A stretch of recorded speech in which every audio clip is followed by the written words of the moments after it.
الحمد لله رب العالمين والصلاة والسلام على سيد المرسلين وعلى آله وأصحابه أجمعين. أما بعد، فأعوذ بالله من الشيطان الرجيم. بسم الله الرحمن الرحيم. وما كان المؤمنون لينفروا كافة فلولا نفر من كل فرقة منهم طائفة ليتفقهوا في الدين. آمنت بالله صدق الله العلي العظيم. وقال الله تعالى في شأن حبيبه الكريم: إن الله وملائكته يصلون على النبي يا أيها الذين آمنوا صلوا عليه وسلموا تسليما. اللهم صل على سيدنا مولانا محمد وعلى آله وصحبه أفضل صلواتك وعدد معلوماتك وبارك وسلم صلاة وسلاما عليك يا رسول الله صلى الله تعالى عليه وآله وصحبه وسلم. أما بعد، ہر تعریف اور بڑائی صرف اللہ تعالیٰ کے لیے ہے جو سارے جہان کا مالک ہے، مختار ہے اور جو سارے جہان کا پالنہار ہے. میں اس بات کی گواہی دیتا ہوں کہ اللہ تعالیٰ کے سوا کوئی عبادت کے لائق نہیں، وہ ایک ہے، اس کا کوئی ساتھی اور شریک نہیں. اور میں اس بات کی بھی گواہی دیتا ہوں کہ آپ کے ہمارے پیارے آقا اور مولا حضور النور رحمت کونین حضرت سیدنا محمد مصطفیٰ احمد مصطفیٰ صلی اللہ تعالیٰ علیہ وآلہ وصحبہ وسلم اللہ تعالیٰ کے آخری رسول اور اس کے برگزیدہ بندے ہیں. اللہ تعالیٰ حضور اکرم نور مجسم رحمت عالم صلی اللہ علیہ وآلہ وصحبہ وسلم کی بارگاہ میں اہل بیت، صحابہ کرام، تابعین اور تابعین و صالحین کی بارگاہ میں قیامت تک رحمتی اور برکت نازل فرماتا رہے.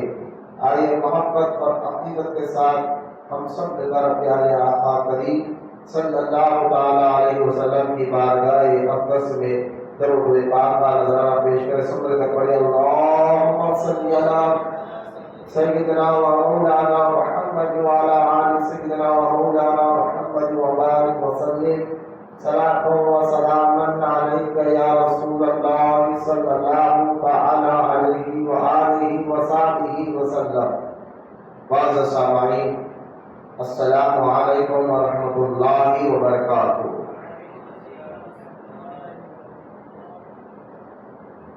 یہ شعبان معظم کا مبارک مہینہ، اس کا یہ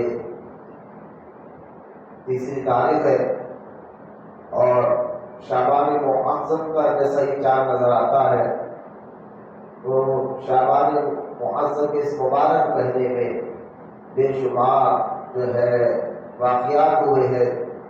انشاءاللہ تعالیٰ جو آپ کے سامنے سے عرض کروں گا، کیونکہ میری عادت رہی کہ بیان کرنے سے پہلے درود پاک کی فضیلت آپ کو ضرور سناتا ہوں تاکہ اللہ تعالیٰ ہمیں درود پڑھنے کا جذبہ اور شوق عطا فرمائے.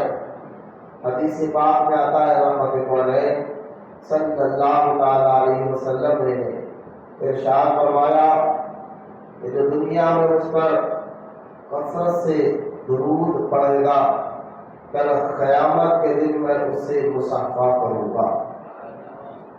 لہذا درود پاک کے بے شمار فضائل ہے، اور یہ شعبان معظم کا یہ مبارک مہینہ جس میں حدیث پاک میں آتا ہے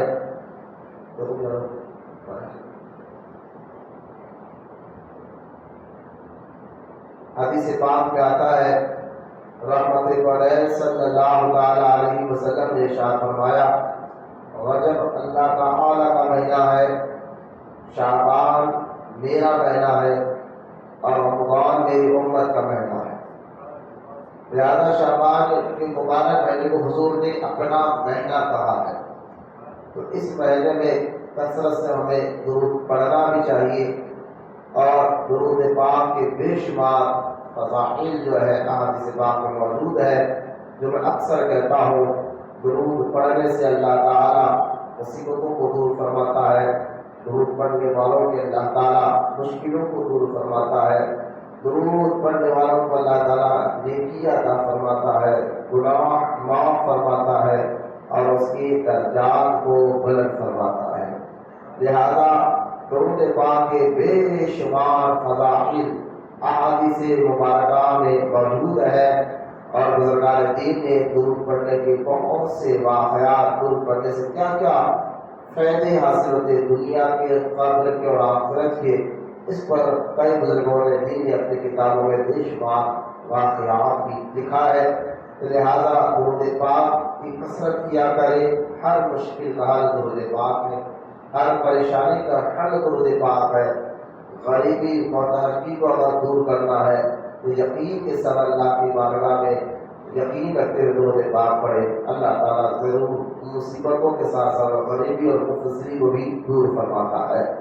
آگے ہم سب کے پیارے آقا اور مولا حضور رحمت علیہ صلی اللہ تعالیٰ علیہ وآلہ وصحبہ وسلم کی بارگاہ اقدس میں ہم سب مل کر پھر سے ایک مرتبہ عقیدت اور محبت کے ساتھ درود پاک پڑھے۔ اللہم صلی علی سیدنا و مولانا محمد وعلی آل سیدنا و مولانا محمد وبارک وسلم صلاۃ و سلام علیک یا رسول اللہ صلی اللہ تعالی علیہ وسلم۔ معزز سامعین اکرام،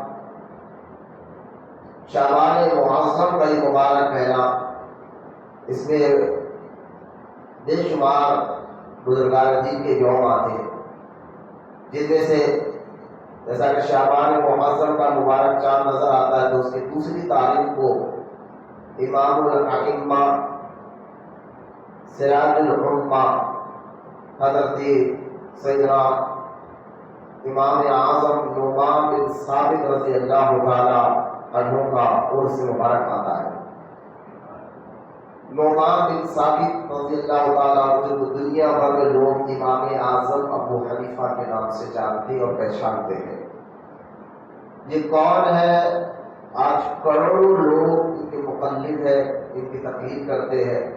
بڑے بڑے بزرگان دین فروع کے مسئلے میں امام اعظم ابو حنیفہ رضی اللہ تعالیٰ عنہ کے مقلد ہیں، ان کی تقلید پر عمل کرتے ہیں، جن میں خواجہ غریب نواز کا نام آتا ہے رحمۃ اللہ علیہ، خواجہ بندہ نواز کے سدراز رحمۃ اللہ تعالیٰ علیہ کا نام آتا ہے، حضرت نظام الدین اولیاء رحمۃ اللہ تعالیٰ علیہ کا نام آتا ہے، حضرت سیدنا بابا فرید گنج شکر رحمۃ اللہ تعالیٰ علیہ کا نام آتا ہے۔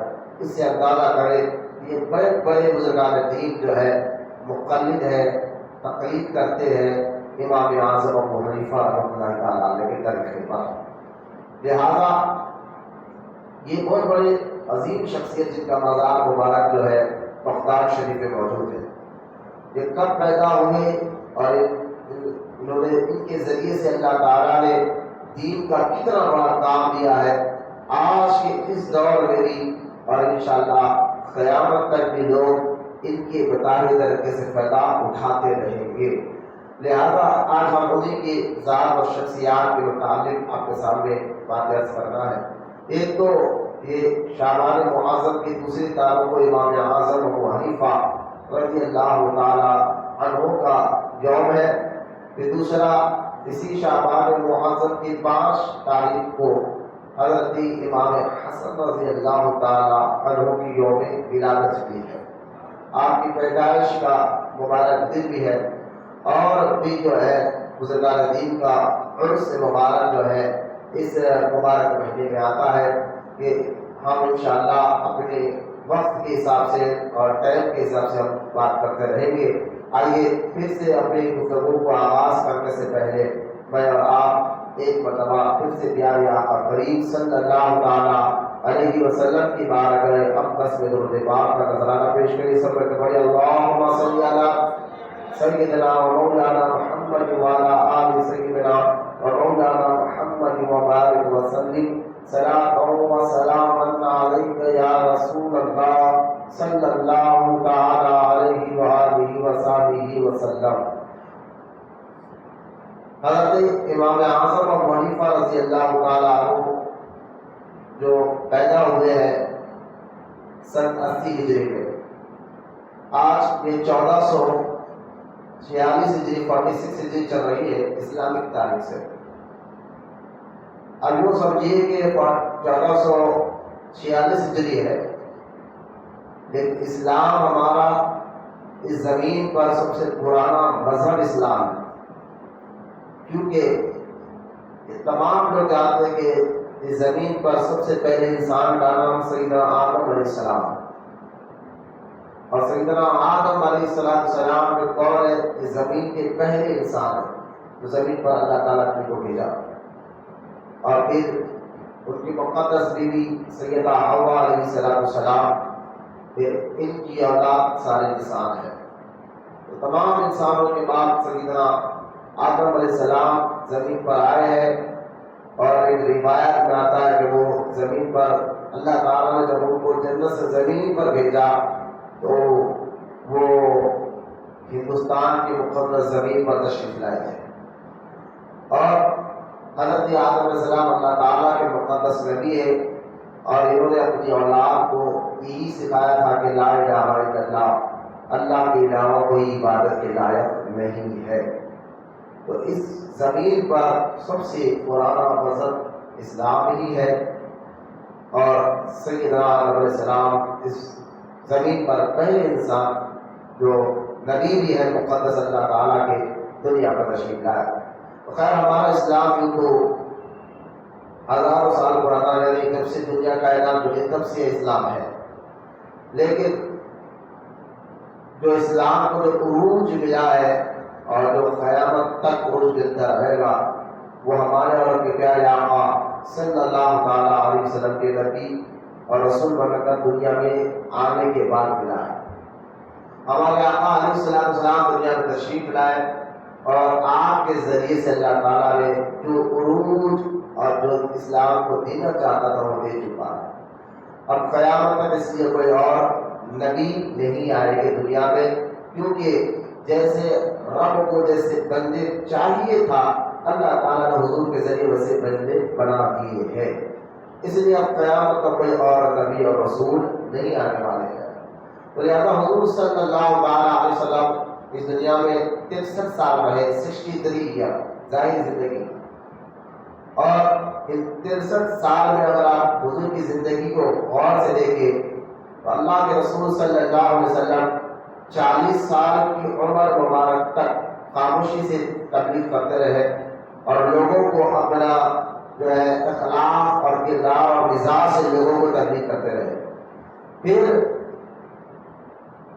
40 سال کے بعد اللہ کا حکم ہوتا ہے کہ ہمارے نبی کو آپ نبی ہونے کا اعلان فرمائے، تو 40 سال کے بعد سے 23 سال کی عمر تک سرکار نے جو تبلیغ کی اسی کا ایک نتیجہ آج دنیا دیکھ رہی ہے۔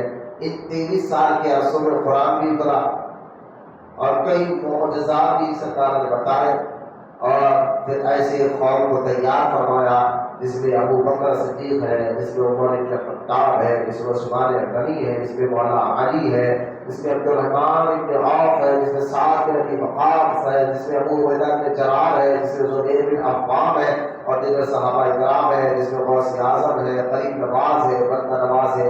ایسے قوم کو سرکار نے تیار فرمایا۔ تو خیر 23 سال کے عرصے میں سرکار نے تبلیغ کی، اور پھر یہ امت تیار ہوئی۔ اب حضور کے دنیا سے جائے ہوئے 1445 سال ہو گئے، حضور کو دنیا سے جائے ہوئے 1445 سال ہو چکے ہیں۔ تو اب ذہن میں رکھیے آپ کہ سن 80 ہجری اللہ کے رسول بیٹھو تو اگر کچھ فیصلہ کرنا تو باہر کرو، مسجد میں آ کے بالکل ادب کے ساتھ بیٹھنا ہے۔ اللہ کے رسول صلی اللہ تعالیٰ علیہ وسلم جو ہے ظاہری دنیا سے جب پردہ فرمایا، اس کے 80 سال بعد 80 ہجری میں جو آپ جس ذات کے بارے میں، جس ولی کے بارے میں آپ کے سامنے ذکر کرنا ہے، وہ امام اعظم ابو حنیفہ رحمۃ اللہ تعالیٰ علیہ کوفہ کے شہر میں پیدا ہوئے۔ اگر ہم امام اعظم ابو حنیفہ رضی اللہ تعالیٰ عنہ کے متعلق کچھ بات کریں گے، لیکن پہلے ذرا جغرافیہ کے یعنی میعاد کے اعتبار سے جو شہر میں، جس علاقے میں امام اعظم ابو حنیفہ پیدا ہوئے تھے، وہ شہر، وہ علاقہ کیسا تھا، اس کے بارے میں تھوڑی اگر آپ کو جانکاری ہو جائے گی تو انشاءاللہ تعالی بہت زیادہ آپ کے علم میں اضافہ بھی ہوگا، اور آنے والے جو گفتگو ہے، آنے والے جو باتیں ہیں، آپ کو آسانی کے ساتھ انشاءاللہ تعالی سمجھ میں بھی آئیں گے۔ کوفہ شہر ابھی موجودہ جو علاقہ ہے کوفہ، وہ تو اب جو ہے عراق کا حصہ ہو چکا ہے۔ بغداد اور عراق پورا ایک ہی بادشاہ ہے، ابھی موجودہ دور ہے۔ کوفہ شہر کیا ہے؟ یہ جو شہر بنا کوفہ، یہ 1400 سال پہلے کیسے آباد ہوا، ذرا اس کو ذہن میں رکھیں کہ آج کے جو عنوان ہے، آج کا ٹاپک ہے، تھوڑا سا علمی بھی ہوگا، لیکن اگر آج نہیں سیکھیں گے تو پھر کب سیکھیں گے؟ یوں ہی ہمیں عمر چلتے رہے گی، ہمیں پتہ ہی نہیں ہے کہ ہم امام اعظم کے فالوور ہیں۔ ہم سنی مسلمان اپنے آپ کو حنفی بھی کہتے ہیں، تو حنفی کے وہ کہتے ہیں، اس کی وجہ کیا ہے میں آپ کے سامنے عرض کر رہا ہوں، لیکن پہلے آپ کوفہ شہر کے بارے میں ذرا آپ کو جانکاری حاصل کر لیں۔ جس طرح ہم ہندوستانی ہونے کے ناطے ہندوستان کی تاریخ سے واقف ہوتے ہیں کہ ہندوستان میں 800 سال کے قریب بادشاہوں نے سلطنت کی، اس سے پہلے کون سلطنت کرے، پھر ہندوستان میں کیسے کیسے مذہب رہے ہیں اور آج بھی ہے۔ جس طرح ہم ہندوستانی ہونے کے ناطے ہمیں ہندوستان کی جو ہے پوری تاریخ کو جانتے ہیں، سمجھتے ہیں، اسی طرح جو شہر کی بات میں کر رہا ہوں کوفہ، اس شہر میں جو بڑے بڑے اولیاء اللہ پیدا ہوئے، کوفہ شہر میں بڑے بڑے بزرگان دین پیدا ہوئے ہیں۔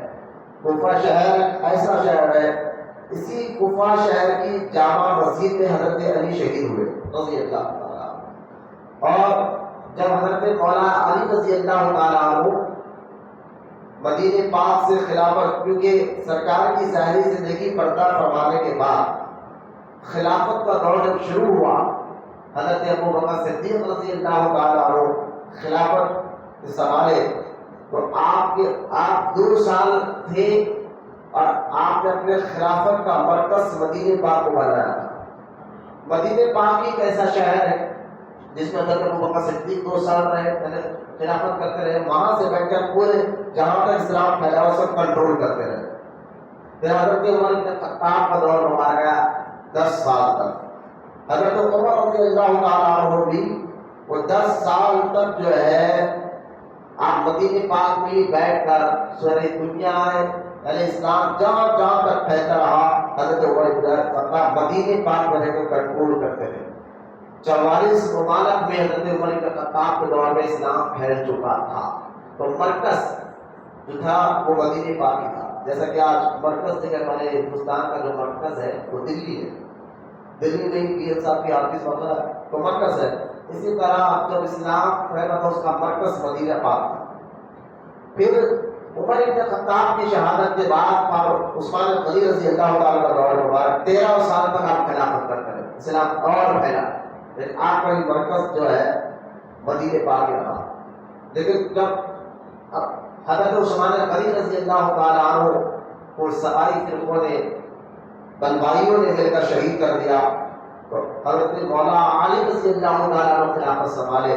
تو حضرت علی کے دور میں ہوا یوں کہ بہت سے فرقے پیدا ہو گئے تھے مسلمانوں کے اندر، تو حضرت علی رضی اللہ تعالیٰ عنہ نے دیکھا اگر میں مرکز مدینہ پاک کو بناؤں گا تو کچھ ایسے ظالم لوگ تھے تو اس مقدس شہر کا ادب بھی نہیں جانتے تھے، تو کہیں شہر کی بے حرمتی نہ ہو جائے، کہیں شہر میں کچھ جو نامراد لوگ اس وقت پیدا ہو گئے تھے حضرت علی کے دور میں، تو کہیں ایسا نہ ہو کہ اس مبارک شہر میں لوگ کتنا فساد کر کر شہر کا تقدس سے مدینہ پاک کا، مدینہ پاک کے جو مقدس تقدس ہے کہ اس میں فتنہ فساد نہ ہو جائے، یہ سوچ کر حضرت علی رضی اللہ تعالی عنہ نے اپنا مرکز مدینہ پاک سے ہٹا کر کوفہ شہر کو بنا لیا تھا۔ تو کوفہ بڑا مبارک شہر ہے۔ اب یہ شہر آباد کیسے ہوا، ذرا اس کو سمجھیں گے تو پھر آگے بات آپ کو سمجھ میں آئے گی۔ یہ جو شہر آباد ہو رہا ہے حضرت عمر ابن خطاب کے دور میں آباد ہوا۔ دیکھیے حضرت عمر ابن خطاب کے بارے میں اگر آپ پڑھیں گے فاروق اعظم کے دور میں، تو آج جو مرد شماری ہو رہی ہے نا کہ آج ہمارے پاس بھی مرد شماری ہوتی ہے کہ انسان کتنے کلو مرد شماری، اس کو سب سے پہلے بنیاد ڈالنے والے حضرت عمر رضی اللہ تعالیٰ۔ یہ خود میں نے آپ دیکھیں اگر گوگل پر سرچ کریں، جو گاندھی جی ہے مہاتما گاندھی جی، انہوں نے اس بات کو ہی کہا کہ فاروق اگر سیاست اگر کرنا ہے تو فاروق اعظم کے نظریے کو لے کر کرو۔ یہ انہوں نے بھی کہا کہ کس طرح انہوں نے ڈیولپمنٹ کا کام کیا، ڈیولپ کا کام کیا، شہروں کو آباد کیا اور روڈوں کو بنایا، برجوں کو بنایا۔ فاروق اعظم کے دور میں بولتے رہے سنا تھا، فاروق اعظم کے دور میں برج بنے، کئی شہر آباد ہوئے، کئی راستے بنے اور مرد شماری کی گئی، اور فوج کی تنخواہ کہ فوج میں فوجی جب حکومت کا کام کرا فوج میں ہے تو اس کی تنخواہ فاروق اعظم کے دور میں شروعات ہوئی۔ یہ سارے کام جو آپ دیکھ رہے ہیں نا، جب ایک ملک چلتا ہے تو اس کے کچھ رولز ہوتے ہیں، کچھ الگ الگ گروپس ہوتے ہیں۔ فوج کا ایک گروپ ہوتا ہے اور جو ہے پولیس کا ایک گروپ ہوتا ہے جو کرائم کو کنٹرول کرنے کے لیے، جرم کو، ظالموں کو کنٹرول کرنے کے لیے ہر ایک شعبے الگ الگ ہوتے ہیں۔ کوئی پولیس کا شعبہ ہوتا ہے، کوئی CID کا شعبہ ہوتا ہے، فوج کا فلاں فلاں فلاں۔ تو لیکن میں آپ کو یہ بتا رہا ہوں ایسے شعبے بنانے والے کا نام فاروق اعظم ہے، جو 1400 سال پہلے آپ نے یہ سارا ذہن دیا ہی فاروق اعظم رضی اللہ تعالیٰ۔ تو شہروں کو آباد کرنا، روڈوں کو بنانا، برجوں کو بنانا، یہ سارا کام فاروق اعظم ہے۔ جہاں فاروق اعظم کے دور میں اسلام جتنی تیزی سے پھیلا ہے، آپ کے دور میں اسی تیزی کے ساتھ جو ہے عدل، انصاف اور ملک اور شہر اور آباد ہوئے۔ اس لیے جس علاقے میں کئی برسوں سے یہودی حکومت کر رہے تھے، لیکن فاروق اعظم رضی اللہ تعالیٰ عنہ اس ملک کو فتح کیا اور وہاں پر اسلامی جھنڈے کو لہرایا، تو وہاں کے ملک کے رہنے والے، کیونکہ اسلام کسی کو زبردستی مذہب کو قبول کرنے نہیں لگاتا، جو اپنی مرضی سے اپنی خوشی سے اسلام قبول کرتا ہے وہی اسلام کے نام میں آتا ہے۔ جو آج سوشل میڈیا کے ذریعے اور یہ گندی سیاست ہمارے پیچھے چل رہی ہے کہ زبردستی ہم معاذ اللہ لوگوں کو مسلمان بناتے، ایسا نہیں ہے، شروع سے نہیں ہے۔ زبردستی اگر کوئی مسلمان بنتا ہے تو وہ قبول بھی نہیں اللہ کی بارگاہ میں۔ جو اپنی مرضی سے تن سے جو اسلام قبول کرتا ہے وہی سچا مسلمان بنتا ہے۔ دیکھیے آپ اس کی تاریخ بتا رہا ہوں میں آپ کو۔ فاروق اعظم کے دور میں جب علاقے میں کئی برسوں سے یہودی حکومت کر رہے تھے، لیکن جب فاروق اعظم نے اس ملک کو فتح کر لیا اور وہاں پر اسلامی جھنڈے کو لہرایا، تو کسی وجہ سے وہاں کی فوج کو فاروق اعظم اس ملک کے فوج کو جو مسلمان فوج تھی بلا رہے تھے، تو وہاں کے اس ملک کے رہنے والے کئی یہودی اور عیسائی نے فاروق اعظم کو خط دے کر کہا تھا آپ ہمارے اس علاقے سے اپنی فوج کو نہ ہٹائیں، کیونکہ جب سے آپ نے اس ملک کو فتح کیا ہے ہمیں معلوم ہوا کہ عدل کس کو کہتے ہیں، انصاف کس کو کہتے ہیں، حق کس کو کہتے ہیں۔ آپ کی فوج کے سائے تلے ہم بھی محفوظ ہیں، حالانکہ ہم یہودی ہیں، عیسائی ہیں، لیکن آپ کی فوج کے سائے تلے ہمارا مذہب بھی محفوظ ہے، ہم بھی محفوظ ہیں اور ہمارے اولاد، ہمارے بیوی بچے بھی محفوظ ہیں۔ آپ اپنی فوج کو نہ ہٹائیں۔ رو کر یہودی اور عیسائی نے فاروق اعظم کو خط لکھے تھے۔ اندازہ میں سمجھانا چاہ رہا ہوں کہ کس طرح اگر اسلامی اسٹیٹ بنا دی تو کس طرح ہمارے اہل اسلام میں جو مسلمان تھے صحابہ کرام انہوں نے کس طرح ملکوں کو سنبھالا ہے، شہروں کو سنبھالا ہے، کہ اس شہر میں اس ملک میں رہنے والے غیر مسلم بھی کہنے لگے کہ واقعی اسلام سب سے بہترین مذہب ہے جو عدل، انصاف اور اقتدار جو ہے سب میں رکھتا ہے۔ لہذا حضرت فاروق اعظم کے دور مبارک میں بہت سے لوگ مدینے سے ملک شام کاروبار کے سلسلے میں جاتے تھے، اور جب کاروبار کے لیے جاتے تھے، ذرا غور سے سننا، کاروبار کے لیے جب جاتے تھے تو وہاں جو کاروبار، کیونکہ یہ جو ٹیکس کا مسئلہ ہے کہ آپ جو کاروبار کریں گے، جیسے ہم گھر خریدتے ہیں تو گھر کا ٹیکس بنتے ہیں، اگر کاروبار زیادہ ہو جائے تو ہمارے پاس لمٹ ہے کہ 12 لاکھ سے اوپر یا اکاؤنٹ میں ہمارے 10 لاکھ کے اوپر پیسے آ جائے تو اس کا ٹیکس پھر حکومت کو بننا پڑتا ہے، تاکہ یہ پیسہ جو آپ کما رہے ہیں وہ ویٹ بنی ہے، اس کا ٹیکس آپ بنے گے تو ویٹ ہے، اگر ٹیکس نہیں بنے گے تو بلیک منی میں آ جائے گا۔ تو لہٰذا یہ ٹیکس کا جو سسٹم ہے یہ بھی فاروق اعظم نے نکالا، لیکن ہوتا کیا تھا، وہ ٹیکس لیتے تھے اور حکومت کے خزانے میں جمع کرتے تھے، پھر اسی خزانے سے روٹی بنتی تھی، پھر اسی خزانے سے غریبوں، یتیموں، بیواؤں، بسہاروں کے لیے مکان، گھر، روٹی کپڑا سب بنتا تھا۔ 1 روپے کا بھی ہیر پھیر صحابہ کے دور میں نہیں ہوتا تھا۔ کچھ لوگ اپنے مال غنیمت میں جو جمع کر لاتے، فاروق اعظم سب جو ہے اس میں عوام کو عدل انصاف کے ساتھ ایسا پہنچاتے، اس لیے روایت میں آتا ہے فاروق اعظم نے اپنی دور مبارک میں جو عدل کو قائم کیا تھا، انصاف کو، اس کا اثر یہ ہوا، انسان پہ انسان، اس کا اثر یہ ہوا کہ جانور پر، کہ شیر میں ہمت نہیں تھی کہ بکری پہ حملہ کر سکے، ایسا ہوا ہے شیر اور بکری تالاب کے کنارے ایک ہی جگہ دونوں آجو بازو بیٹھ کر پانی پی رہے تھے، تو جب عدل انسان کرنے لگ گیا اس کا اثر پھر جانور پر بھی ہونے لگتا ہے۔ یہ فاروق اعظم نے کر کے بتایا۔ الغرض فاروق اعظم نے دیکھا کہ جب کچھ مالدار لوگ، تاجر لوگ مدینے سے جاتے ملک شام کاروبار کے لیے، جب کاروبار کر آتے جو منافع ہونا چاہیے اتنی وہ ہم کاروبار کر آتے۔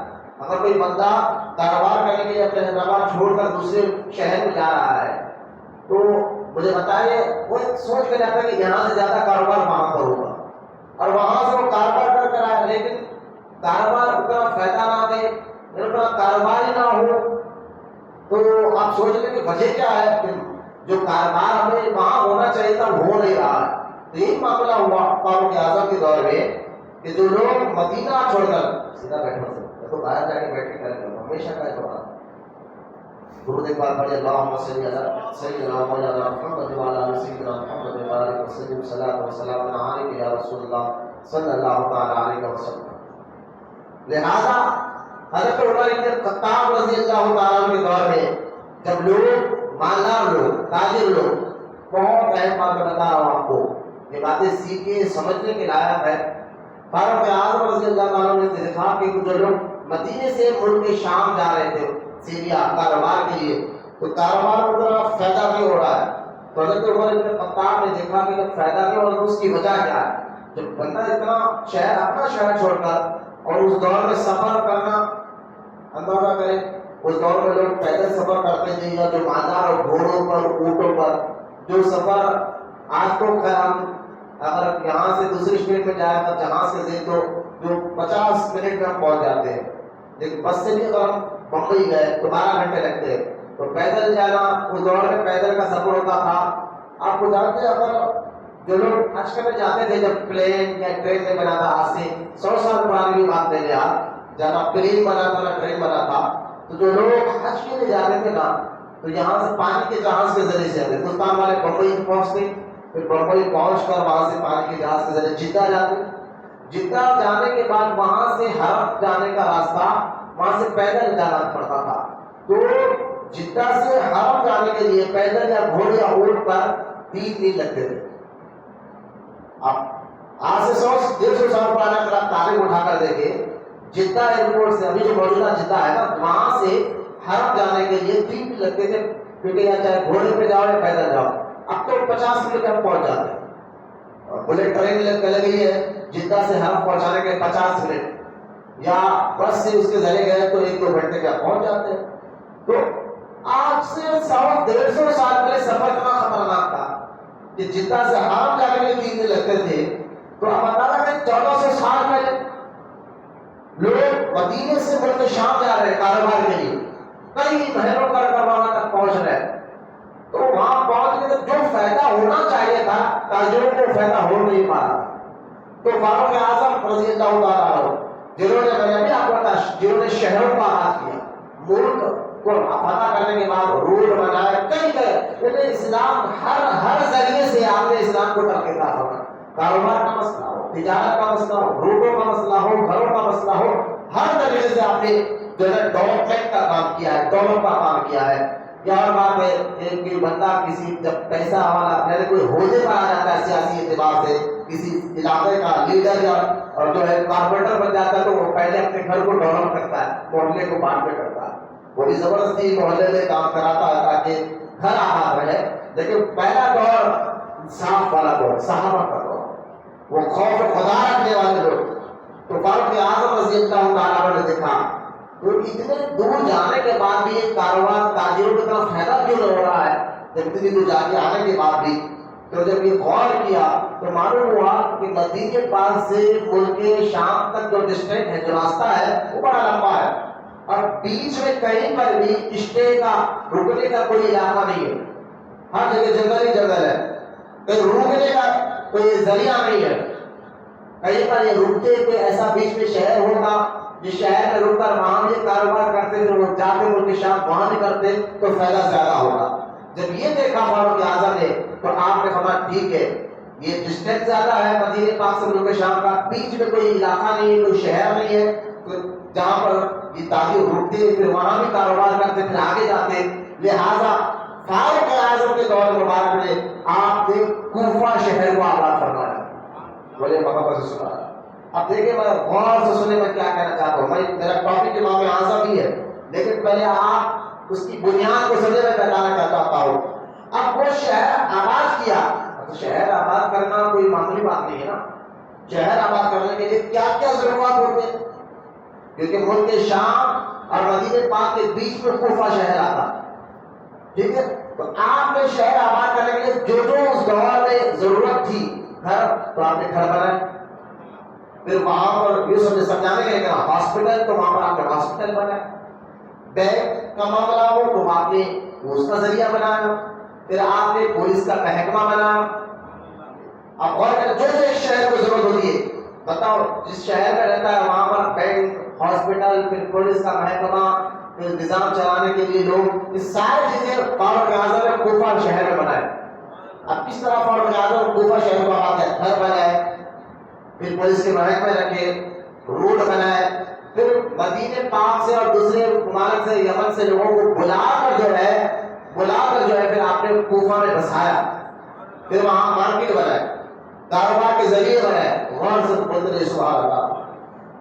اب مارکیٹ بنائے, کاروبار کے ذریعے بنائے, یہ سب ہو گیا. یعنی ایک شہر کو جو جو چیز کی ضرورت ہونا چاہیے, ایک شہر کو جن جن چیزوں کی ضرورت ہونا چاہیے وہ ساری ضروریات کی چیزیں فاروق اعظم نے وہاں بنا دی. کوفہ شہر کو بنا دیا وہاں پر. جب دیکھا کہ معاشی اعتبار سے, کاروباری اعتبار سے, روڈ کے اعتبار سے, پولیس کی محکمے کے اعتبار سے, لوگوں کا رہنے کے اعتبار سے سارے چیزیں پرفیکٹ ہو گئے. اب کمی تھی ایک چیز کی, وہ ہے علم کی, جس کے ذریعے بندہ اپنے دنیا اور آخرت دونوں کو سنوارتا ہے. دنیا کو بھی سنوارتا ہے اور آخرت کو بھی سنوارتا ہے. تو مسلمان کی بنیادی جان ہے علم. ایمان لانے کے بعد ہر چیز کا علم ہونا پڑتا ہے. علم عمل کو آسان کرتا ہے.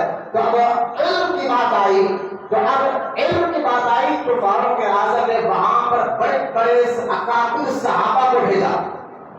اکابر صحابہ کو وہاں پر رہ کے بھیجا, اور اس دور میں سب سے بڑے صحابی فاروق اعظم کے دور مبارک میں جو سب سے بڑے صحابی تھے, جو علم میں, عمل میں, تقوی میں, پرہیزگاری میں اور فتویٰ دینے میں, لوگوں کو دین سمجھانے میں ان کو زبردست جو ہے نا دین کا سمجھ حاصل تھی, وہ صحابی کا نام ہے عبداللہ بن مسعود رضی اللہ تعالیٰ عنہ. فاروق اعظم نے ان کو کوفہ شہر کا جسٹ بنا کر, خازن الخزاں بنا کر بھیجا کہ آپ کو پہنچ جاؤ, کیونکہ کوفہ شہر آباد ہوا ہے. لگانے کا نہیں بتائیے,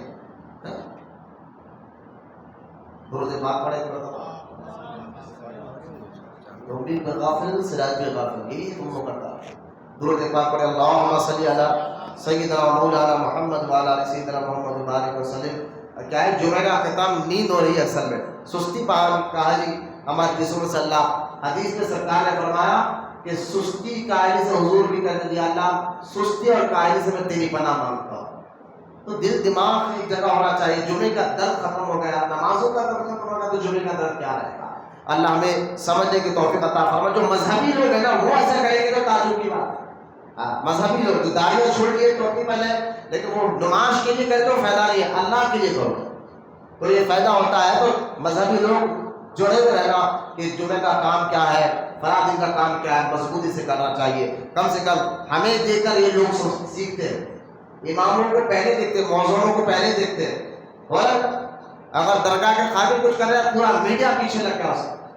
ٹھیک ہے, اگر وہ بندہ غلط کام کرا ہے, غلط کی سزا غلط ہی ہونا چاہیے, اس میں ہم نے وہ نہیں کہہ رہے. لیکن کبھی یہ دیکھو آپ میڈیا کی بھی حرکتیں کہ ایک بندہ نے غلط کیا, درگاہ کا خادم, ٹھیک ہے غلط کیا, میں اس پر کوئی بولنا نہیں چاہتا, جو غلط ہے وہ پورے تحقیق ہونا چاہیے, اس پر پورا مکمل اختیار ہے قانون کا. اگر اس نے جو غلط کیا ہے تو اس کو سزا ملنی چاہیے, اس میں کوئی شک نہیں ہے. لیکن جو ہے نا درگاہوں کو تو ہر میڈیا میں جو ہے نا آج کل میڈیا والے اپنے آپ کو بہت پہنچے میں مفتی سمجھنے لگ گئے, فتویٰ نہیں دینے لگ جاتے. میں درگاہ پر اللہ مرضی, بھائی درگاہ بزرگان دین کو عزت کس نے دی ہے؟ بزرگان دین کو عزت دی کس نے؟ اللہ نے دی. قرآن نہیں کہتا, یہ میں اپنی طرف سے نہیں کر رہا, اللہ قرآن نہیں فرماتا میں جس کو چاہوں عزت دیتا ہوں اور میں جس کو چاہوں ذلت دیتا ہوں. تو عزت جس کو اللہ تعالیٰ دیتا ہے اس کو کوئی بدلاؤ نہیں کر سکتا ہے. کہ تمہارے میڈیا میں چیز وہاں بیٹھ کر میں یہ کہہ رہا ہوں کہ مذہبی لوگ مذہبی جگہ پہ بیٹھ کر اگر کوئی غلط کام کریں گے تو غلط کام کرنا غلط ہے. اگر پروف ہے, ثبوت ہے, بالکل سزا ملنا چاہیے. اگر غلط کوئی بھی کر رہا ہے تو اس لیے مذہبی لوگوں کو میں اکثر سختی سے کہتا ہوں کہ تم لوگ ممبروں پر ٹھہرنے والے, مصلوں پر ٹھہرنے والے, درگاہ کے قاضی یا مجاور بننے والے, اور شریعت کے مضبوطی سے پابند رہنا چاہیے. کیونکہ ہمیں دیکھ کر لوگ سیکھتے ہیں, سمجھتے ہیں. اگر ہم غلطی کریں گے, آپ ایک عام بندہ غلطی کر رہا ہے, ایک عام آدمی, تو لوگ اس کو نقصان, اس کو خود کو نقصان ہوگا, یعنی اللہ اس سے ناراض ہوگا. ہو سکتا ہے اس کے گناہوں کی وجہ سے اس کو سزا دے. ایک عام بندہ اگر کچھ غلطی کرے تو اس کا نقصان خود اس کو ہوگا. لیکن ایک مسلح پر ٹھہرنے والے, درگاہوں کے پاس بیٹھنے والے اگر غلطی کریں گے تو اس کا نقصان خود کو تو ہوگا. اس کو دیکھ کر جو کم یقین رکھنے والے, اللہ پر, رسولوں پر, درگاہوں پر کم یقین رکھنے والے, وہ بھی بھٹکیں گے. تو خدا کے واسطے مذہبی لوگ مضبوط ہونا چاہیے, عمل میں, اخلاق میں, دین میں, اور گناہوں سے پوری کوشش, پوری طاقت لگا کر گناہوں سے بچنا چاہیے. کیونکہ گناہ انسان سے غلطی ہو جاتی, انسان ہے, غلطی ہوتی ہے. غلطی کس سے نہیں ہو سکتی؟ وہ نبی ہے اور فرشتے ہیں جن کو ہم معصوم کہتے ہیں, جن سے غلطی ہو ہی نہیں سکتی. اس کے علاوہ غلطی سب سے ہو سکتی ہے. تو لہٰذا جو لوگ ساری طاقت لگا کر میڈیا کے ذریعے, بھائی یقیناً غلط ہے, لیکن کبھی طاقت جو ہے نا لیڈروں کے پیچھے بھی لگاؤ جو غلط کام کر رہے ہیں, وہاں تو تمہاری کوئی طاقت نہیں لگتی. کیوں نہیں لگتی بھائی؟ اگر علاقے کا ایک علاقہ ہے جہاں پر کوئی کارپوریٹر ہے, جو محکمے بنے نا سیاسی اعتبار سے, کہ ایک علاقہ ہے, فلاں علاقے کے ایم ایل اے صاحب ہیں, ان کے نیچے جو ہے کارپوریٹر صاحب ہے, ان کے نیچے فلاں بندے ہیں. اگر وہ علاقے میں روڈ صحیح نہیں ہے, نل صحیح نہیں ہے, ڈرینیج کا پرابلم, روڈ کا پرابلم, اور جو ہے وہاں پر کئی ایسے کام ہیں جو ذمہ داری ہے علاقے کے ایم ایل اے کی کرنے کی. میری بات سمجھ میں کہنا چاہتا ہوں, ذمہ داری ہے کرنے کی. وہاں تو یہ پورا میڈیا خاموش ہوتا ہے, طاقت نہیں لگا رہا. کیوں نہیں لگاتے بھیا؟ حق بات بول رہے نا بھائی, ہم حق بات کے پیچھے ہے, تو یہاں بھی حق بولو نا. پھر وہاں تو تمہاری منہ بند ہوتا ہے, وہاں تمہاری ہمت کیوں؟ کہ اگر تم ہمت ہے تو کر کے بتاؤ, پھر تمہارے گھر پہ کون آتا میرے کو نہیں معلوم. تو لہٰذا سچ جو ہے, سچ کا ساتھ ہر ایک کے ساتھ ہو, چاہے وہ ایم ایل اے ہو, ایم پی ہو, چاہے درگاہ کے کوئی بھی ہو. تو لہٰذا سچ کے لیے آواز اٹھاؤ تو ہر ایک کے لیے اٹھاؤ. صرف ایک چیز کو لے کر جو ہے نا درگاہوں کو معاذ اللہ تم کوشش کرو بزرگان دین کو بدنام کرنے کی. تو خیر اللہ تعالیٰ مذہبی لوگ جو آج کے دور میں ہیں, کم سے کم وہ جمعہ میں اچھی طرح کے آتے بیٹھتے کرتا پیجامہ پہنتے تو دیکھ کر کہتے یار یہ بندہ ایسا ہے تو ہم بھی ایسا کریں، وہ مسجد کا ادب کر رہا تو ہم بھی ادب کریں گے. تو ہمیں دیکھ کر دوسرے لوگ سیکھتے، مذہبی لوگوں کو دیکھ کر دوسرے لوگ سیکھتے، وہ بھی مذہب کے قریب آتے ہیں، دین سیکھنے ان کے اندر شعور پیدا ہوتا ہے. تو اس لیے کہتا کم سے کم جو داڑھی رکھنے والے لوگ ہیں نا، الحمدللہ اللہ کا فضل ہے جو داڑھی رکھ رہے ہیں، تو لہٰذا خدا کے واسطے وہ دین کی پابندی سختی کے ساتھ کیا کریں. لہٰذا میں آپ کو سمجھا رہا ہوں، کوفہ شہر آباد ہونے کے بعد وہاں جب سارے سڑکیں سب بن گئے، ہاسپٹل بن گئے، مارکیٹ بن گئی، سب چیز بن گئی، اب رہ گیا علم. تو عبداللہ ابن مسعود رضی اللہ تعالیٰ عنہ، صحابہ میں عبداللہ ابن مسعود کا مقام کیا ہے میں آپ کو بتاتا ہوں کہ کتنے بڑے صحابہ میں مفتی صحابی ہے، صحابہ میں مفتی صحابی ہے. ایک دوسرا حضرت عبداللہ ابن مسعود رضی اللہ تعالیٰ عنہ جب اسلام قبول کرے تو آپ کا نمبر 6واں نمبر آتا ہے، یعنی آپ مسلمان 6ویں نمبر پر ہوئے. ٹھیک ہے، یعنی اتنے قدیمی مسلمان، اسلام جب پھیل رہا تھا، شروعات میں اسلام قبول کرے.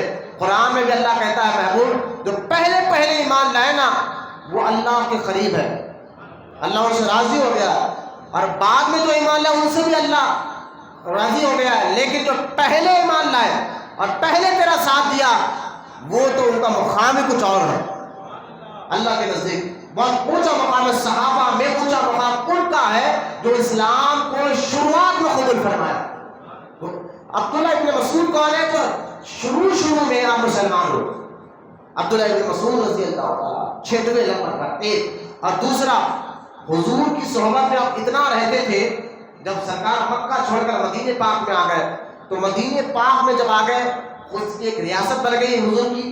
لوگ دور سے حضور سے ملنے آتے تھے، تو دور سے آنے والے صحابہ کہتے ہیں ہم نے عبداللہ ابن مسعود کو حضور کے گھر میں آنا جانا اتنا دیکھا تو باہر سے آنے والے صحابہ کہتے تھے ہم سمجھتے تھے عبداللہ ابن مسعود حضور کے گھر والے ہیں، یعنی اتنا حضور کے گھر میں آنا جانا تھا عبداللہ ابن مسعود کا. کیوں؟ کیونکہ آپ دین سیکھنے کے لیے. پھر آپ دیکھیں پھر بدر میں حضور کے ساتھ رہے اور بھی جگہوں میں حضور کے ساتھ رہے. تو خیر عبداللہ ابن مسعود رضی اللہ تعالیٰ عنہ کو فاروق اعظم نے کوفہ شہر کا قاضی القضاء بنا کر بھیجا، اور جائے جو شہر نیا آباد ہوا ہے وہاں جا کر آپ دین کی تبلیغ کریں، وہاں پر جو ہے معاملات کو طے کریں. عبداللہ ابن مسعود آئے اور قاضی القضاء یعنی مدینے پاک میں آپ نے قلعہ بنایا اور بہت بڑا مدرسہ بنایا، وہاں دین کا کام شروع ہوا. اس طرح کوفہ شہر فاروق اعظم کے دور میں آباد ہوا ہے. اب ذرا اس شہر کو ذہن میں رکھتے ہوئے کہ اب جہاں جس شہر میں عبداللہ ابن مسعود جیسا صحابی لوگوں کو سکھا رہا ہے نا، تو کیسے لوگ وہاں پیدا ہوئے ہیں. پھر عبداللہ ابن مسعود رضی اللہ تعالیٰ عنہ کے شاگرد عبداللہ ابن مسعود کے دنیا انتقال کے بعد، دنیا سے جانے کے بعد ان کی جگہ جو شاگرد بن کر بیٹھے لوگوں کو دین سکھانے کے لیے، اور ان کا نام ہے حضرت سیدہ اقلمہ رضی اللہ تعالیٰ عنہ. یہ عبداللہ ابن مسعود کے شاگرد تھے. پھر اقلمہ رضی اللہ تعالیٰ عنہ، اب اندازہ کریں قاضی القضاء بڑے مفتی کے شاگرد، تو کتنا علم تھا حضرت اقلمہ کے پاس. حضرت اقلمہ کے انتقال کے بعد ان کے شاگرد بنے حضرت حماد بن ابو بکر کوفہ کے قاضی القضاء تھے. زبردست آدمی، سارے کوفہ میں سب سے زیادہ علم رکھنے والے. جو عبداللہ ابن مسعود کے بعد اقلمہ کے بعد حماد بن ابو بکر، اور جب حماد بن ابو بکر کا انتقال ہوا ان کی جگہ قاضی القضاء کہے، چیف جج کہے، اور بہت بڑے کوفہ کے عالم کہے، حضرت حماد کے بعد اگر کوئی بیٹھا ہے تو وہ امام اعظم ابو حنیفہ رضی اللہ عنہ. یہ ہے امام اعظم جو کوفہ میں پیدا ہوئے. تو کوفہ آباد کیسا ہوا، بڑے بڑے علماء کہاں پر، صحابہ کے طور پہ. تو لہٰذا سن 80 ہجری میں حضرت امام اعظم ابو حنیفہ، حضرت امام اعظم کا اصل نام ہے نعمان اور ان کے والد کا نام ہے ثابت. ٹھیک ہے، تو اور ان کے دادا کا نام بھی نعمان ہے. اب یہ 80 ہجری میں پیدا ہوئے اور کئی صحابہ اکرام کو امام اعظم ابو حنیفہ نے اپنے آنکھوں سے دیکھا ہے، جس میں 17 صحابہ کا ذکر آتا ہے جو امام اعظم ابو حنیفہ نے 17 صحابہ کو دیکھا. صحابہ کا مقام کیا ہے؟ آپ دیکھیے جو حضور کو دیکھ کر ایمان لائے اس کو صحابی کہتے ہیں. اور حضور صلی اللہ علیہ وسلم نے کیا فرمایا؟ جسے مجھے دیکھا ہو اور دیکھ کر ایمان لایا وہ جنتی ہے. بولے محبت سے سبحان اللہ. میں تابعی کا مقام بتانے کے لیے حدیث سنا رہا ہوں, صحیح بخاری میں حدیث پاک ہے. حضور نے فرمایا کہ جس نے مجھے دیکھا اور ایمان لایا وہ جنتی ہے. پھر آگے حضور فرماتے ہیں جس نے مجھے دیکھنے والوں کو دیکھا اور ایمان پر اس کا خاتمہ وہ بھی جنتی ہے. تو حضور کے دیکھنے والے کو صحابی کہتے ہیں اور صحابی کو جو دیکھے اس کو تابعی کہتے ہیں. تو امام اعظم ابو حنیفہ تابعی ہے. اور سرکار نے کیا فرمایا کہ جس نے مجھے دیکھا وہ بھی جنتی اور جس نے میرے دیکھنے والے کو دیکھا وہ بھی جنتی ہے. ایک تو یہ حدیث پاک. اب آئے دوسری حدیث پاک میں آپ کو بتاتا ہوں. اللہ کے رسول صلی اللہ علیہ وسلم فرماتے ہیں کہ سب سے اچھا زمانہ میرا. بولے وہاں پر سبحان اللہ. یہ دوسری حدیث سنا رہا ہوں میں آپ کو. سب سے اچھا زمانہ میرا. حضور فرماتے جس زمانے میں ہوں ظاہری زندگی کے ساتھ, آج بھی میرا آقا زندہ ہے قبر مبارک میں, لیکن حضور صلی اللہ علیہ وسلم فرماتے ہیں کہ سب سے اچھا زمانہ میرا, پھر میرے بعد صحابہ کا, اس کے بعد والا زمانہ, پھر سرکار فرمایا اس کے بعد تابعی کا زمانہ, یہ بھی اچھا زمانہ ہے. تو امام اعظم جس زمانے میں پیدا ہوئے ہیں اس زمانے کو حضور نے اپنی زبان سے کہا سب سے اچھا زمانہ رہے گا. یہ دوسری بات. اب دو حدیث, اب اور ایک حدیث آپ سنیں. امام اعظم کا مقام آپ کو سمجھ میں آ جائے گا کہ جس بزرگ کے بارے میں آج سننے آپ بیٹھے ہیں کہ وہ مقام مرتبے میں کیا مقام رکھتے ہیں. تو اب تیسری حدیث آپ سنیں. اللہ کے رسول صلی اللہ علیہ وسلم فرماتے ہیں کہ ایک زمانہ ایسا آئے گا جہاں مسلمان اللہ کی راہ میں جہاد کرنے کے واسطے نکلیں گے. اور جب جہاد کرنے کے واسطے نکلیں گے بظاہر ان کے پاس فوج کم ہوگی, ہتھیار کم ہوگی, دشمن ان سے زیادہ طاقتور ہوگا. بھائی جب کوئی جنگ ہوتی ہے نا تو آپ کیا دیکھتے ہیں؟ فوج اور ہتھیار کو دیکھتے ہیں نا. جس کے پاس فوج زیادہ ہو, ہتھیار زیادہ ہو, وہ آپ کی عقل کہیں گے ہاں وہی فوج جیتے گی. لیکن آپ دیکھیں اللہ کے رسول صلی اللہ علیہ وسلم فرماتے ہیں ایک زمانہ ایسا آئے گا جس زمانے میں میرے کچھ مسلمان اللہ کی راہ میں جہاد کرنے کے واسطے نکلیں گے اور دکھنے میں دشمن ان سے زیادہ ہوں گے, فوج زیادہ ہوگی, دشمنوں کے پاس ہتھیار زیادہ ہوں گے, اور وہاں پر میرے اہل ایمان کم تعداد میں ہوں گے. لیکن میدان میں ایک مسلمان فوجی کھڑا ہو کر کہے گا تم مسلمانوں میں کوئی ایسا ہے جنہوں نے حضور کو دیکھا ہو؟ تم مسلمانوں میں کوئی ایک ایسا ہے جنہوں نے حضور کو دیکھا ہو؟ تو ایک صحابی کھڑے ہوں گے ہاں میں نے حضور کو دیکھا ہے, ظاہری زندگی میں نے حضور کو دیکھا ہے. تو وہ فوج دعا کریں گے اللہ ہمارے پاس ہتھیار بھی کم ہے, فوج بھی کم ہے, لیکن ہمارے مجمع میں تیرے صحابی, تیرے نبی کا صحابی موجود ہے, ان کے وسیلے سے ہمیں کامیابی عطا فرما, ان کے وسیلے سے ہمیں کامیابی عطا فرما. اب وہ دعا کریں گے اس فوج میں ایک صحابی رہیں گے, ان کے وسیلے سے اللہ تعالیٰ مسلمانوں کو فتح اور کامیابی عطا فرمائے گا. اس حدیث سے آپ کو کیا پتا چلا؟ جہاں صحابی کا وسیلہ لے کر مسلمان دعا کریں گے اور اللہ مسلمانوں کو دشمنوں پہ غالب کر دے گا, ہوا ہے غالب کر دے گا. تو جہاں یہ معلوم صحابی کا مقام معلوم ہوا وہاں پر آپ کو یہ بات بھی سمجھ میں آ جائے کہ وسیلہ لینا صحابہ کے دور سے صحیح ہے. آپ جو وہابی بدعقیدہ کہہ رہے نا کہ غوث اعظم کا وسیلہ آپ کیوں لیتے ہیں, غریب نواز کا وسیلہ آپ کیوں لیتے ہیں, ان بزرگان دین کا وسیلہ آپ کیوں لیتے ہیں, یہ شرک ہے, بدعات ہے. جو شرک کا فتویٰ لگاتے ہیں, جن کو شرک کا صحیح معنی نہیں معلوم ہے, شرک کا صحیح مطلب نہیں معلوم ہے, تو خیر جو وسیلہ صحابہ کے دور سے مسلمان لیتے ہوئے آ رہے ہیں اس دور میں صحیح تھا, آج کے دور میں شرک کیسے ہو سکتا ہے؟ ذرا آپ سے کام لے. لہٰذا اہل سنت و جماعت جو آپ کو بات بتاتی ہے وہی حق جماعت ہے. لہٰذا حضرت اللہ کے رسول صلی اللہ علیہ وسلم فرماتے پھر ایک زمانہ وہ بھی آئے گا, یہ زمانہ سن کیا اب آگے سکے سرکار فرماتے ایک زمانہ وہ بھی آئے گا جب مسلمان فوج دشمن سے لڑنے کے لیے جائے گی, فوج کے پاس مسلمانوں کا فوج کم ہوگی, ہتھیار کم ہوگا, لیکن ایک فوجی کھڑا ہو کر کہے گا تم میں سے کوئی ہے اس مجمع میں جو نبی کے صحابہ یا نبی کو دیکھنے والے کو دیکھا ہو؟ نبی کو دیکھنے والے کو کیا کہتے ہیں؟ صحابی. اور صحابی کو دیکھنے والوں کیا کہتے ہیں؟ تابعی.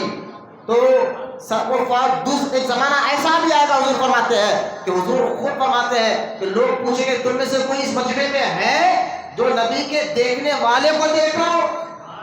ایک تابعی کھڑے ہوں گے اور کھڑے ہو کر عرض کریں گے ہاں میں نے حضور کے صحابی کو دیکھا ہے، میں نے حضور کے صحابی کو دیکھا ہے. تو سارے مسلمان فوج کہیں گے یا اللہ ہمارے پاس فوج بھی کم ہے، ہتھیار بھی کم ہے، دشمن ہمارے سے زیادہ طاقتور ہے، لیکن ہمارے پاس ہمارے مجمع میں تیرے نبی کے صحابی کو دیکھنے والا موجود ہے، تابعی موجود ہے، ان کے وسیلے سے ہمیں کامیابی عطا فرما دے، ان کے وسیلے سے ہمیں کامیابی عطا فرما دے.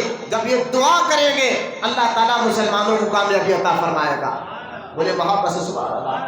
تو یہ ہے تابعی کا مقام. 3 حدیث میں آپ کو سنا رہا ہوں، یہ تیسری حدیث ہے. تو امام اعظم ابو حنیفہ تابعی ہے جنہوں نے کئی صحابہ کو دیکھا.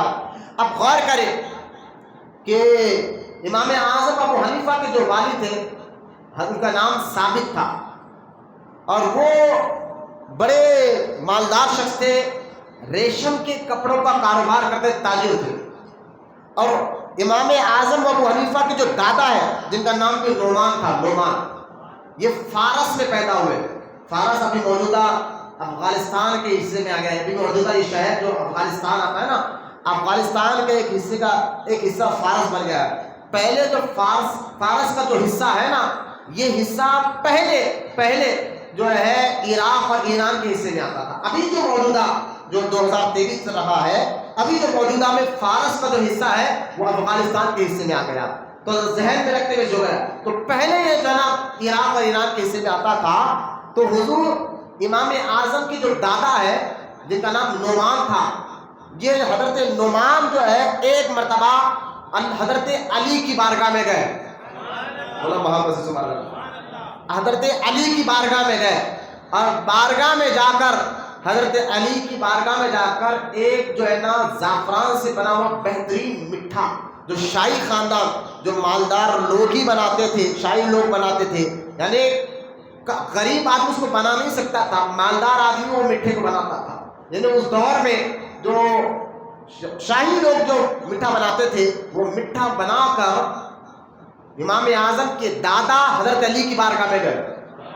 تو معلوم کیا ہوا، امام اعظم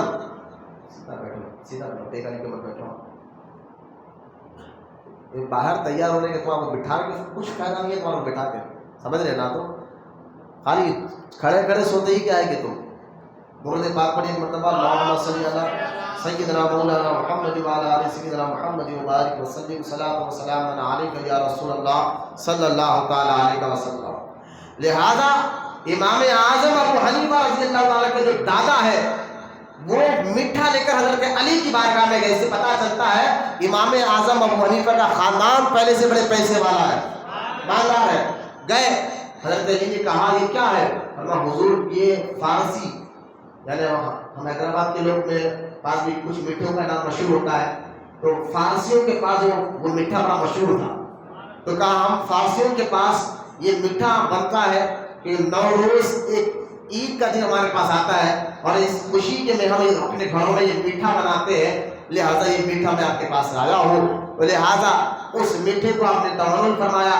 اس سے پتہ چلا امام اعظم ابو حنیفہ کے جو دادا ہے نعمان، ان کا تعلق حضرت علی کے ساتھ بہت گہرا تھا. حضرت مولا علی کے ساتھ ان کا تعلق دوستانہ، حضرت علی کے گھر آنا جانا. کوفہ، کیونکہ حضرت علی کوفہ میں تھے تو یہ شہر فارس جو علاقہ تھا کوفہ کے قریب تھا، آنا جانا بہت تھا. جب نعمان امام اعظم ابو حنیفہ کے دادا کو لڑکا پیدا ہوا اور آپ نے اپنے بیٹے کا نام ثابت رکھا اور رکھ کر جو ہے حضرت علی کی بارگاہ میں گئے. حضرت علی نے فرمایا نعمان یہ کون ہے؟ فرمایا حضور یہ میرا بیٹا ہے، آپ کے پاس لایا ہوں دعاؤں کے لیے. تو حضرت علی رضی اللہ تعالیٰ عنہ نے ثابت کو گود میں لیا اور دعا دی یا اللہ ان کی نسل میں برکت عطا فرما.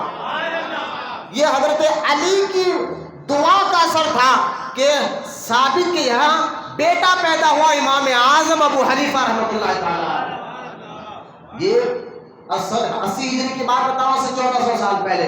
یہ غوث اعظم سے پہلے کے بزرگ، یہ غریب نواز سے پہلے کے بزرگ، اور غریب نواز جس کی مقلد ہے وہ امام اعظم ابو حنیفہ. بندہ نواز جس کی تقلید کرتا ہوں امام اعظم ابو حنیفہ ہے. تو دیکھیے سب کے استاد ہے امام اعظم ابو حنیفہ جو بچپن سے اتنے زبردست ذہین نشین تھے, زبردست. اللہ تعالیٰ نے کوئی علم عقل اور سمجھ عطا فرمایا تھا کہ آپ دیکھیں کہ یہ جب دعا دی حضرت علی نے حضرت ثابت کو, تو ان کے یہاں جو بیٹا پیدا ہوا اس بیٹے کا نام آپ نے نعمان رکھا, جو آگے چل کر امام اعظم ابو حنیفہ کے نام سے مشہور ہوا. امام اعظم ابو حنیفہ کو بچپن سے اللہ تعالیٰ نے عقل علم اور سمجھ یوں سمجھے کہ پیدائشی طور پر آپ کو ملا تھا. خاندانی اعتبار سے پیسے والے لوگ تھے اور پیدا بھی کوفہ شہر میں ہوئے. اب میں بتاؤں آپ کو کوفہ شہر کیسا علمی شہر تھا. میں نے ابھی آپ کو اس کا جو ہے نا جغرافیہ کے اعتبار سے یعنی میپ کے اعتبار سے میں نے آپ کو اس شہر کے بارے میں کچھ باتیں آپ کے سامنے رکھا. تو امام اعظم جب پیدا ہوئے بچپن سے اللہ تعالیٰ نے کو بڑی عقل دانائی عطا فرمائی تھی, علم عطا فرمایا تھا, سمجھ عطا فرمایا تھا, جس میں سے ایک بات میں آپ کو سناتا ہوں آپ کو سمجھ میں آ جائے کہ ایک شخص یہودی مارکیٹ میں اعلان کر رہا تھا, بڑا اعلان, کہ میرے جو 3 سوالوں کا جواب دے مسلمان خاص طور پر تو میں وہ مسلمان ہو جاؤں گا, اور جو جواب نہیں دے گا وہ میرے یہودی بن جائے. لہذا یہ مارکیٹ میں جہاں لوگ بازار لگاتے وہاں ٹھہر کر اعلان کر رہا تھا یہودی, اور بڑے بڑے لوگ سن کر کوئی خاموش تھے. امام اعظم ابو حنیفہ بھی لڑکے ہیں, چھوٹے سے بچے ہیں, آپ کہے اس کے پاس قریب گئے اور فرمایا میں جواب دینے کے لیے تیار ہوں, تیرے سوال ہے, تیرے سوالات کیا ہے. عقل دے کے بچپنے سے اللہ تعالیٰ نے کیسے, اب میں قرآن بھی آپ کے آیت پڑھوں گا آپ کے سامنے. تو امام اعظم ابو حنیفہ رحمۃ اللہ تعالیٰ علیہ نے کہا کہ میں تیرے جواب دینے کے لیے تیار ہوں. تو اس نے کہا میرا 3 سوال ہے. فرمایا پہلا سوال کیا ہے؟ اس نے کہا پہلا سوال یہ ہے اللہ ہے تو اس وقت کیا کر رہا ہے, اللہ ہے تو اس وقت کیا کر رہا ہے, یہ جواب دے. فرمایا دوسرا سوال کیا ہے؟ تو کہا کہ اللہ ہے تو دکھائی کیوں نہیں دیتا, دکھائی کیوں نہیں دیتا. فرمایا ٹھیک ہے. تیسرا سوال کیا ہے؟ فرمایا اللہ ہے تو کدھر ہے. یہ 3 سوال کے جواب دے میں مسلمان ہو جاؤں گا. تو آپ نے فرمایا میں جواب دوں گا. لڑکے ہیں سوالات کو بھی ظاہر میں رکھے آپ. امام اعظم ابو حنیفہ نے کہا پھر سے پہلا سوال کہ اللہ ہے تو اس وقت کیا کر رہا ہے. امام اعظم نے فرمایا ابھی چھوٹے سے ہے, آپ نے فرمایا کہ دیکھ سوال کرنے والا نیچے بیٹھتا ہے, جواب دینے والا اوپر بیٹھتا ہے. تو پہلے کرسی سے نیچے اتر, میں بیٹھ کر جواب دوں گا. وہ نیچے اترا, وہ نیچے بیٹھ گیا. امام اعظم ابو حنیفہ اس کرسی پہ بیٹھ گئے. فرمایا اب پھر سوال کر. فرمایا اللہ ہے تو کیا کر رہا ہے. امام اعظم نے فرمایا اللہ ہے تجھے نیچے بٹھا رہا ہے اور مجھے اوپر بٹھایا ہے. اب وہ اس سوال کا اس کو کوئی جواب ہی نہیں بن پا, یعنی یہ جواب کا وہ کچھ جواب دے ہی نہیں سکا, خاموش ہو گیا. پھر اس نے کہا دوسرا سوال کیا ہے, دوسرا سوال کیا ہے. تو آپ نے کہا, اس نے کہا کہ میرا سوال ہے اللہ ہے تو دکھائی کیوں نہیں دیتا, یعنی جو چیز دکھائی نہیں دیتی وہ اللہ ہے نہیں, مانسا نہیں ہے, اس کا مطلب یہ تھا جو چیز دکھائی نہیں دیتا وہ ہم مانے کیوں. تو امام اعظم ابو حنیفہ ہاتھ میں پتھر لیا, اس کو سر پہ مارا اور اس کو درد ہوا. وہ کہنے لگا کہ آپ سے میں نے سوال کیا, آپ نے مجھے مار کر سر کیوں بولا. تو آپ نے فرمایا ٹھہر, اسی میں تیرا جواب بھی ہے. بولا کیسے؟ اگر میں نے تجھے مارا تو کیا ہوا؟ بولے درد ہوا. تو امام اعظم بولا درد بتا کیسے ہوتا ہے. تو وہ شخص کہتا ہے درد بھی کوئی بتانے کی چیز ہوتی ہے. تو امام اعظم ابو حنیفہ نے فرماتے رب ہے وہ ہر ایک کو دیکھ, وہ ہے جس طرح درد ہے لیکن ہر ایک دیکھ نہیں سکتا, تو رب ہے اس کے جلوے ہر جگہ موجود ہے. اب تیسرا سوال اس نے کہا تھا اللہ ہے تو کدھر ہے. دیکھیے مسلمانوں کا نام عقیدہ ہم سب کا یہ ذہن رکھیں اللہ کے بارے میں. اللہ تعالیٰ جگہ سے محفوظ, جگہ سے پاک, اللہ کے لیے کوئی جگہ نہیں. اسی طرح اللہ تعالیٰ اس کی ذات ہمارے ہاتھ میں نہیں آ سکتی. مطلب کیا ہے, میں آپ کو دیکھ رہا ہوں, آپ مجھے دیکھ رہے ہیں, مجھے جسم کا آپ کی دونوں آنکھ میرے ہاتھ کر رہے ہیں, ہے نا, آپ کی دونوں آنکھیں مجھے دیکھ رہے ہیں, میرا ہاتھ کر رہے ہیں. تو جو چیز آنکھوں کے ہاتھے میں آ جائے, راؤنڈنگ میں آ جائے, تو وہ کہتے یہ ہاتھا. لیکن اللہ کی ذات کیا ہے, وہ ہاتھے میں آنے سے بھی پاک ہے. اللہ کرے میں جو آپ کو سمجھانا چاہ رہا ہوں تو آپ محبت سے بولیے سبحان اللہ, اللہ کے لیے بولیے. میں کیا کہہ رہا ہوں, اللہ کی ذات کے لیے کوئی ہاتھا نہیں. یہ میں فون ہے یہاں رکھا ہوا تو اس لیے جگہ اتنا جگہ لے لی. تو اللہ تعالیٰ کون؟ جو جگہ سے بھی پاک، ہاتھے میں آنے سے بھی پاک. بولے محمد صلی اللہ علیہ وسلم. اس لیے لوگ کہتے ہیں معراج کی رات حضور نے اللہ کو دیکھا. سیدہ عائشہ صدیقہ رضی اللہ تعالیٰ عنہ تو فرماتی ہے کہ جس نے یہ کہا وہ جھوٹ کہا. تو میں نے کہا دیکھو یہ جو سیدہ عائشہ صدیقہ فرما رہی ہے نا، اصل میں یہ کہہ رہی ہے کہ اللہ تعالیٰ کو جو احاطے میں کوئی نہیں لا سکتا، اور جو چیز ہاتھے میں آ جائے وہ اللہ نہیں. تو حضور نے دیکھا کیسے؟ تو ہم کہتے ہیں دیکھو پہلے یہ بتاؤ اللہ کو دیکھ سکتے یا نہیں دیکھ سکتے؟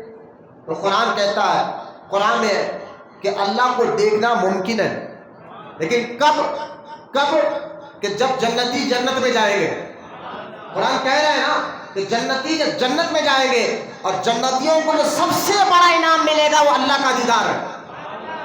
تو معلوم پہلے تو یہ سوال ہے کہ دیکھنا تو ممکن ہے اللہ کو دیکھنا، ورنہ قرآن کی آیتوں کا انکار ہو جائے گا.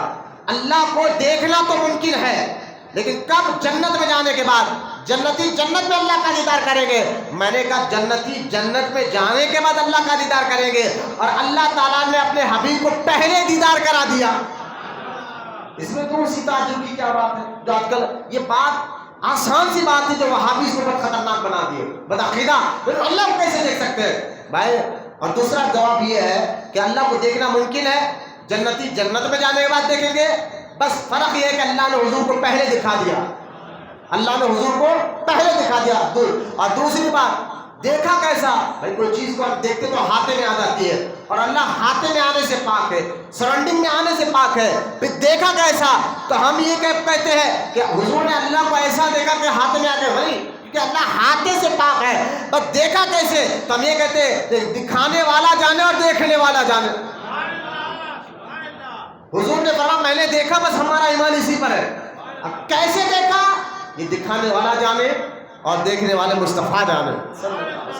تو خیر اب وہ تیسرا سوال یہودی نے کیا تھا نا، اللہ ہے تو کدھر ہے؟ تو اللہ جہت سے بھی پاک ہے، اللہ یہ ہاتھے سے پاک ہے، اللہ سمت سے پاک ہے، جہت سے پاک ہے. اگر کوئی کہے گا، اسی لیے علماء کہتے ہیں اوپر والا یہ لفظ مت کہو، کیونکہ اگر اوپر والا کہو گے تو اللہ کی یہ جگہ مقرر ہو جائے گی، اور اللہ جگہوں سے پاک ہے.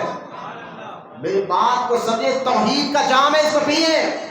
آپ جس رب کو مانتے ہیں وہ جگہ کا محتاج نہیں، آپ جس رب کو مانتے ہیں وہ احاطے کا محتاج نہیں، آپ جس رب کو مانتے ہیں وہ آنکھ کا، کان کا، زبان کا، بدن کا، کسی چیز کا محتاج نہیں. اس لیے تو اللہ خود قرآن میں اپنی صفت فرماتا ہے اللہ الصمد، میں بے نیاز ہوں. اللہ بے نیاز ہے. یہ توحید ہم آپ کو پڑھا رہے ہیں، سمجھا رہے ہیں. سمجھو رب کو مانتے ہو لیکن جگہ مقرر مت کرو. اوپر والا دیکھ رہا ہے، اس لیے کہا گیا نا اللہ کو اوپر والا مت کہو، کیونکہ اوپر والا کہو گے تو جگہ مقرر ہو جائے گی، اور جگہ کا محتاج اللہ نہیں ہے، جگہ کا محتاج نہیں ہے. اب تیسرا سوال یہودی نے کیا تھا، اللہ ہے تو کدھر ہے؟ تو امام اعظم ابو حنیفہ نے فرمایا آگ جلائے جائے. تو آگ جلائی گئی تو فرمایا امام اعظم نے اس آگ کی روشنی کدھر ہے؟ فرمایا چاروں طرف ہے، ہر جگہ اس آگ کی روشنی پہنچ رہی ہے. امام اعظم نے فرمایا رب کے جلوے بھی ہر جگہ موجود ہے، اللہ کے جلوے بھی ہر جگہ موجود ہے. اندازہ کرے بچپن سے اللہ تعالیٰ نے جس کو دین کی ایسی سمجھ عطا فرمائی ہو. قرآن حدیث، بھائی قرآن اور حدیث ایک ایسا سمندر ہے. بعض لوگ قرآن لے کے پڑھے، کوئی یوٹیوب پر ٹک ٹاک پر ویڈیو بنا رہے ہیں، قرآن پڑھو، قرآن کا ترجمہ پڑھو، خود سمجھو. اچھا بابا تم قرآن خود سے سمجھنے والے کب سے بن گئے؟ جب سے 1400 سال سے مسلمانوں کا طریقہ یہ رہا کہ قرآن پڑھتے، قرآن متن تو ہم پڑھ سکتے ہیں کیونکہ قرآن اللہ کا کلام ہے. ارے جب رب کا کلام بندہ خود سے نہیں سمجھ سکتا، اس کو سمجھانے کے لیے استاد کا ہونا، علماء کا ہونا ضروری ہوتا ہے. ابھی میں اس کا دلیل بھی آپ کو قرآن سے دوں گا، لیکن بعض لوگ کہتے ہیں نہیں یہ آپ پڑھ کے سمجھ سکتے ہیں. اچھا مجھے بتائیے قرآن کس کا کلام ہے؟ اللہ کا کلام ہے، رب کا کلام ہے. ایک عقل مند آدمی کوئی بات دیتے ہیں، اس سے پہلے ہی مولانا صحابہ ٹیکا لے کر نہیں بیٹھنا. متکبروں کی پہچان ہے، حضور نے فرمایا جو ہاتھ ٹیکا لے کے یوں بیٹھتے نا، تکبر والوں کی پہچان ہے، فرمایا حضور. اگر کوئی حضور کے سامنے ایسا بیٹھتا نا تو فوراً سرکار فرماتے سیدھا بیٹھو. تو یہ ممبر دیے گئے ہیں کہ آپ کو دین سمجھانے کے لیے. آپ سمجھ رہے ہیں مولانا بول رہے ہیں کسی کی عزت ہے, آپ کو بولنے سے نہ میرے خون میں اضافہ ہوگا نہ گوشت میں نہ ہڈی میں, لیکن یہاں بیٹھ کر میں اگر غلط کو غلط نہیں بتاؤں گا تو پھر بتاؤں گا کہاں کو بتائیں. ممبر دیے ہی جاتے کہ حق بات بتانے اور دین سمجھانے کے لیے, تو یہاں نہیں سمجھائیں گے تو پھر سمجھائیں گے کہاں پر؟ تو خدا کے واسطے یہ بات سمجھنے کے لائق ہے. میں آپ کو قرآن اللہ کا کلام, ایک عقل مند آدمی کوئی بات لکھ دے تو کہتے ہیں یار ہمیں سمجھ میں نہیں آتی, اس کو سمجھنے کے لیے بہت دماغ ہونا پڑتا ہے. میں نے کہا دانش مند عقل مند آدمی اشارے میں کوئی بات کر دیتے, ہم نہیں سمجھ سکتے, ہم جا کر کسی سے مشورہ لیتے ہیں بندہ یہ کہہ رہا ہے اس کا مطلب کیا ہے. تو میں نے کہا پھر رب کا منشا کیا ہے, اللہ کیا کہنا چاہتا ہے, آپ کو کیا سمجھانا چاہتا ہے, یہ ہر کوئی نہیں جس پر اللہ اس کے رسول کا فضل اور کرم اور رحمت ہوتی ہے وہی بات سمجھ سکتا ہے. جیسا کہ اس کی مثال میں آسان سی مثال لے کر سمجھ سکتا ہوں جس سے اندازہ ہوگا کہ سمندر میں بندہ جا رہا ہے, کشتی میں سمندر سفر کر رہا ہے, لیکن مجھے بتائیے کشتی میں بیٹھ کر آپ سفر کر رہے ہیں, سمندر میں جا رہا ہے, 20 سمندر میں کشتی چل رہی ہے, لیکن سمندر کی گہرائی کتنی ہے آپ کو کیا معلوم؟ اب ہوائے باہر کا موسم کیسا ہے, پانی کا بہاؤ تیز ہے سلو ہے, یہ جو کشتی میں بیٹھا ہوا ہے اس کو کیا معلوم؟ اگر معلوم کس کو ہوتا ہے وہ کشتی کے کپتان کو معلوم ہوتا ہے. اگر ہم سمندر کا کتنے گہرائی کتنے فٹ پانی ہے, کتنی اونچائی سے ہم جا رہے ہیں, باہر کا موسم کیسا ہے, سمندر میں طوفان آ سکتا ہے نہیں آ سکتا, ابھی جہاں میں پہنچنا ہے کتنا وقت لگے گا, یہ ساری باتیں ایک جو ہے نا کپتان کو معلوم ہوتے ہیں. آپ کپتان سے جا کر پوچھو وہ بتائے گا ہاں سمندر سے ہمارا جو کشتی 50,000 فیٹ کے اوپر پر پانی کا بہاؤ نارمل ہے. میں نے کہا کپتان کو معلوم ہوتا ہے نا. اسی طرح قرآن میں اللہ کے کلام کا ایک سمندر ہے, اس کی گہرائی صرف اللہ کے بتانے سے, نبی اور اللہ اس کے رسول کے بتانے سے, بزرگان دین اور بزرگان دین کے بتانے سے جو علماء کرام جانتے ہیں.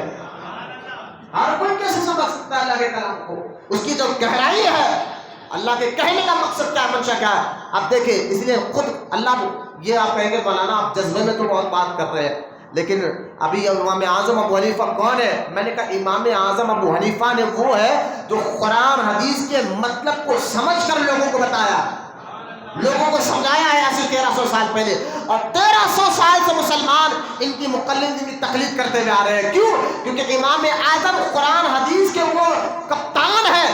اللہ اور اس کے رسول کے فضل سے ان کو اللہ تعالیٰ نے ایسے علم, ایسی عقل, ایسی دانائی عطا فرمائی تھی.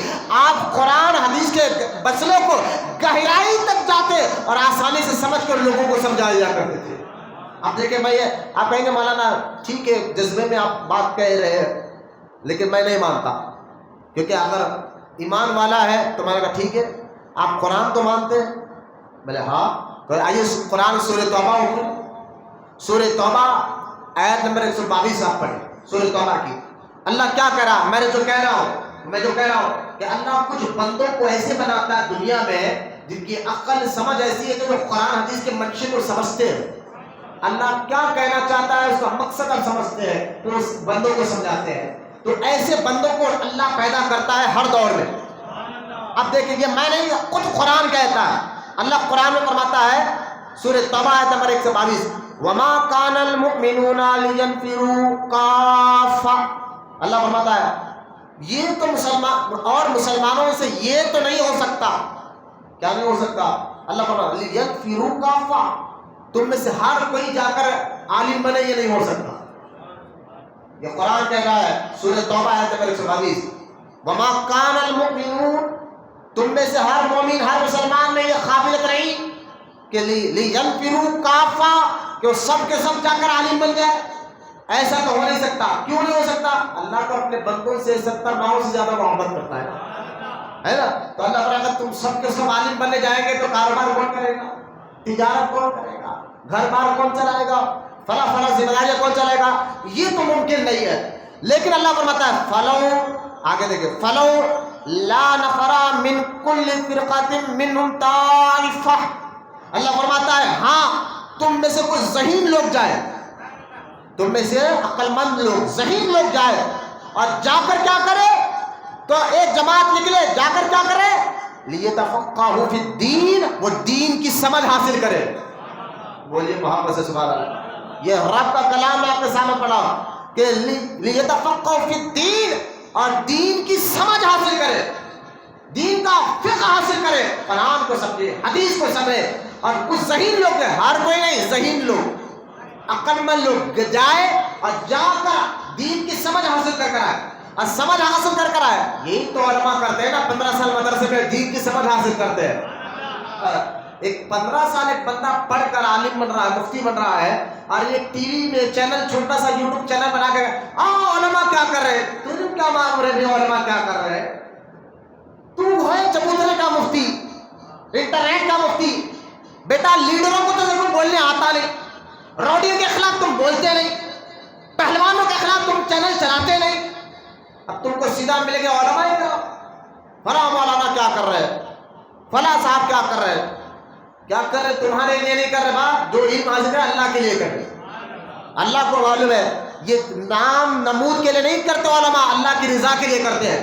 ہم تقریر کر رہے ہیں، اگر نام نمود پہ کرنا ہوتا نا تو جو لوگ ایک مسجد بھرنے کے بعد میں تقریر کرتا نہیں، ایک بندہ بھی یہاں بیٹھا ہوا میری تقریر کا انداز یہی ہوتا ہے، کیونکہ میرا مقصد اللہ کی رضا ہے، نہ آپ کو واہ لینا ہے نہ آپ کو سبحان اللہ لینا ہے.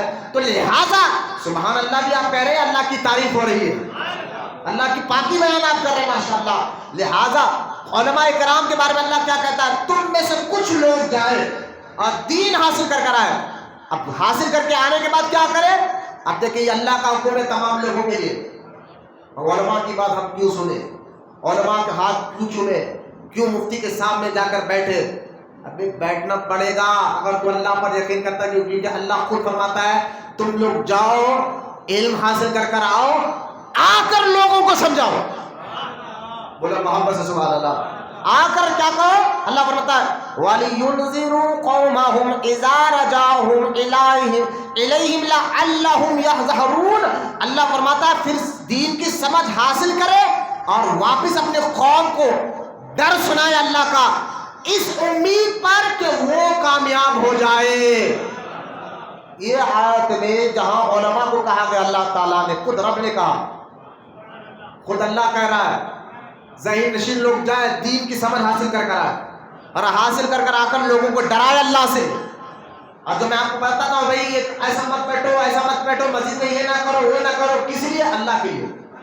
یہ خود اللہ کو ہے، لوگوں کو ڈراؤ اللہ سے، سمجھاؤ لوگوں کو اللہ سے. اور لوگوں کو کہا گیا تم مانو ان کی بات، تم مانو ان کی بات، ان سے پوچھو. اسی لیے قرآن میں ایک اور جگہ اللہ فرماتا ہے اے لوگوں علم نہ ہو تو اہل علم سے پوچھا کرو، علم نہ ہو تو اہل علم سے پوچھا کرو. لہٰذا اب امام اعظم ابو حنیفہ کو یہ آیت میں دیکھے، اس لیے امام اعظم ابو حنیفہ اپنی اس دور میں بچپنے میں ان کا ذہن ایسا تھا. بولے محبت سے سبحان اللہ. یہ آیت میں نے سورہ توبہ آیت نمبر 120 میں نے آپ کے سامنے پڑھ دی ہے. بچپنے میں ان کا ذہن اتنا زبردست تھا، پھر جب یہ علم حاصل کرے حضرت حماد بن ابو بکر کی صحبت میں بیٹھ کر، اب آپ حماد بن ابو بکر سے پڑھیں. بولے محمد صلی اللہ علیہ وسلم. میں نے ابھی آپ کو بتا دیا حماد بن ابو بکر کون ہے.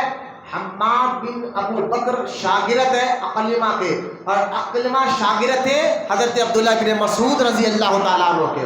اور عبداللہ بن مسعود بدری صحابی، 6ویں نمبر پر مسلمان ہونے والے. حضور کے گھر اتنا آنا جانا تھا کہ دیگر لوگ کہتے کہ یہ نبی کے گھر والے سمجھتے تھے. تو لہٰذا یہ یہاں سے آپ نے علم حاصل کیا، اور آپ پھر مدینہ پاک بھی گئے اور امام جعفر صادق کی صحبت میں 2 سال رہے. بولے محمد صلی اللہ علیہ وسلم. امام اعظم ابو حنیفہ 2 سال تک امام جعفر صادق کی صحبت میں رہے. امام جعفر صادق کون ہے؟ جو شاگرد اور بیٹے امام محمد بن باقر کے. اور امام محمد بن باقر کون ہے؟ جو بیٹے امام زین العابدین کے. اور امام زین العابدین کون ہے؟ جو بیٹے امام حسین رضی اللہ تعالیٰ عنہ کے. اور یہ بیٹے امام حضرت علی رضی اللہ تعالیٰ عنہ کے. لہٰذا امام جعفر صادق سے بھی پڑھا، امام حماد بن ابو بکر سے بھی پڑھا، اور آگے چلے حضرت امام اعظم جب پڑھ رہے تھے نا، آپ بڑے کاروبار کرے، تاجر صحابی بھی تھے. تابعی میں تاجر، میرے کپڑوں کا آپ کا کاروبار تھا. آپ ایک ساتھی تھے جو پیٹھ پیچھے آپ جو ہے کاروبار سنبھالتے تھے. تو آپ پڑھے حاصل کر رہے ہیں، پھر کاروبار بھی دیکھ رہے ہیں. اس لیے ہمارے پاس ہم علماء کو کہتے ہیں کہ ہمارے بڑے اکابر اور استاد ہمیں کہتے ہیں کہ بیٹا خالی مسجد کی خطابت کے ساتھ ساتھ بھی کاروبار میں بھی آگے بڑھو، تجارت میں بھی آگے بڑھو.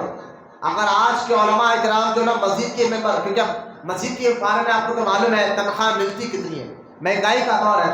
ایک امام کو 8,000 یا 10,000 سے زیادہ لوگ چیخے مار مار کر جو ہے پریشان ہو گئے. بڑے بڑے علماء نے تقریروں میں کیا، یوٹیوب پر بولا، فیس بک پر بولا، واٹس ایپ پر بولا، سب جگہ بولا، لیکن جو نہیں دوڑی ہمارے کانوں پر کہ ہم علماء کی خدمت کر سکے. کیونکہ آج ہمارا حال کیا ہے، مسجد میں بھی آئیں گے تو جمعہ میں ہم محلے کی مسجدوں میں دیکھیں 10 روپے یا 20 روپے چندہ نکالتے ہیں.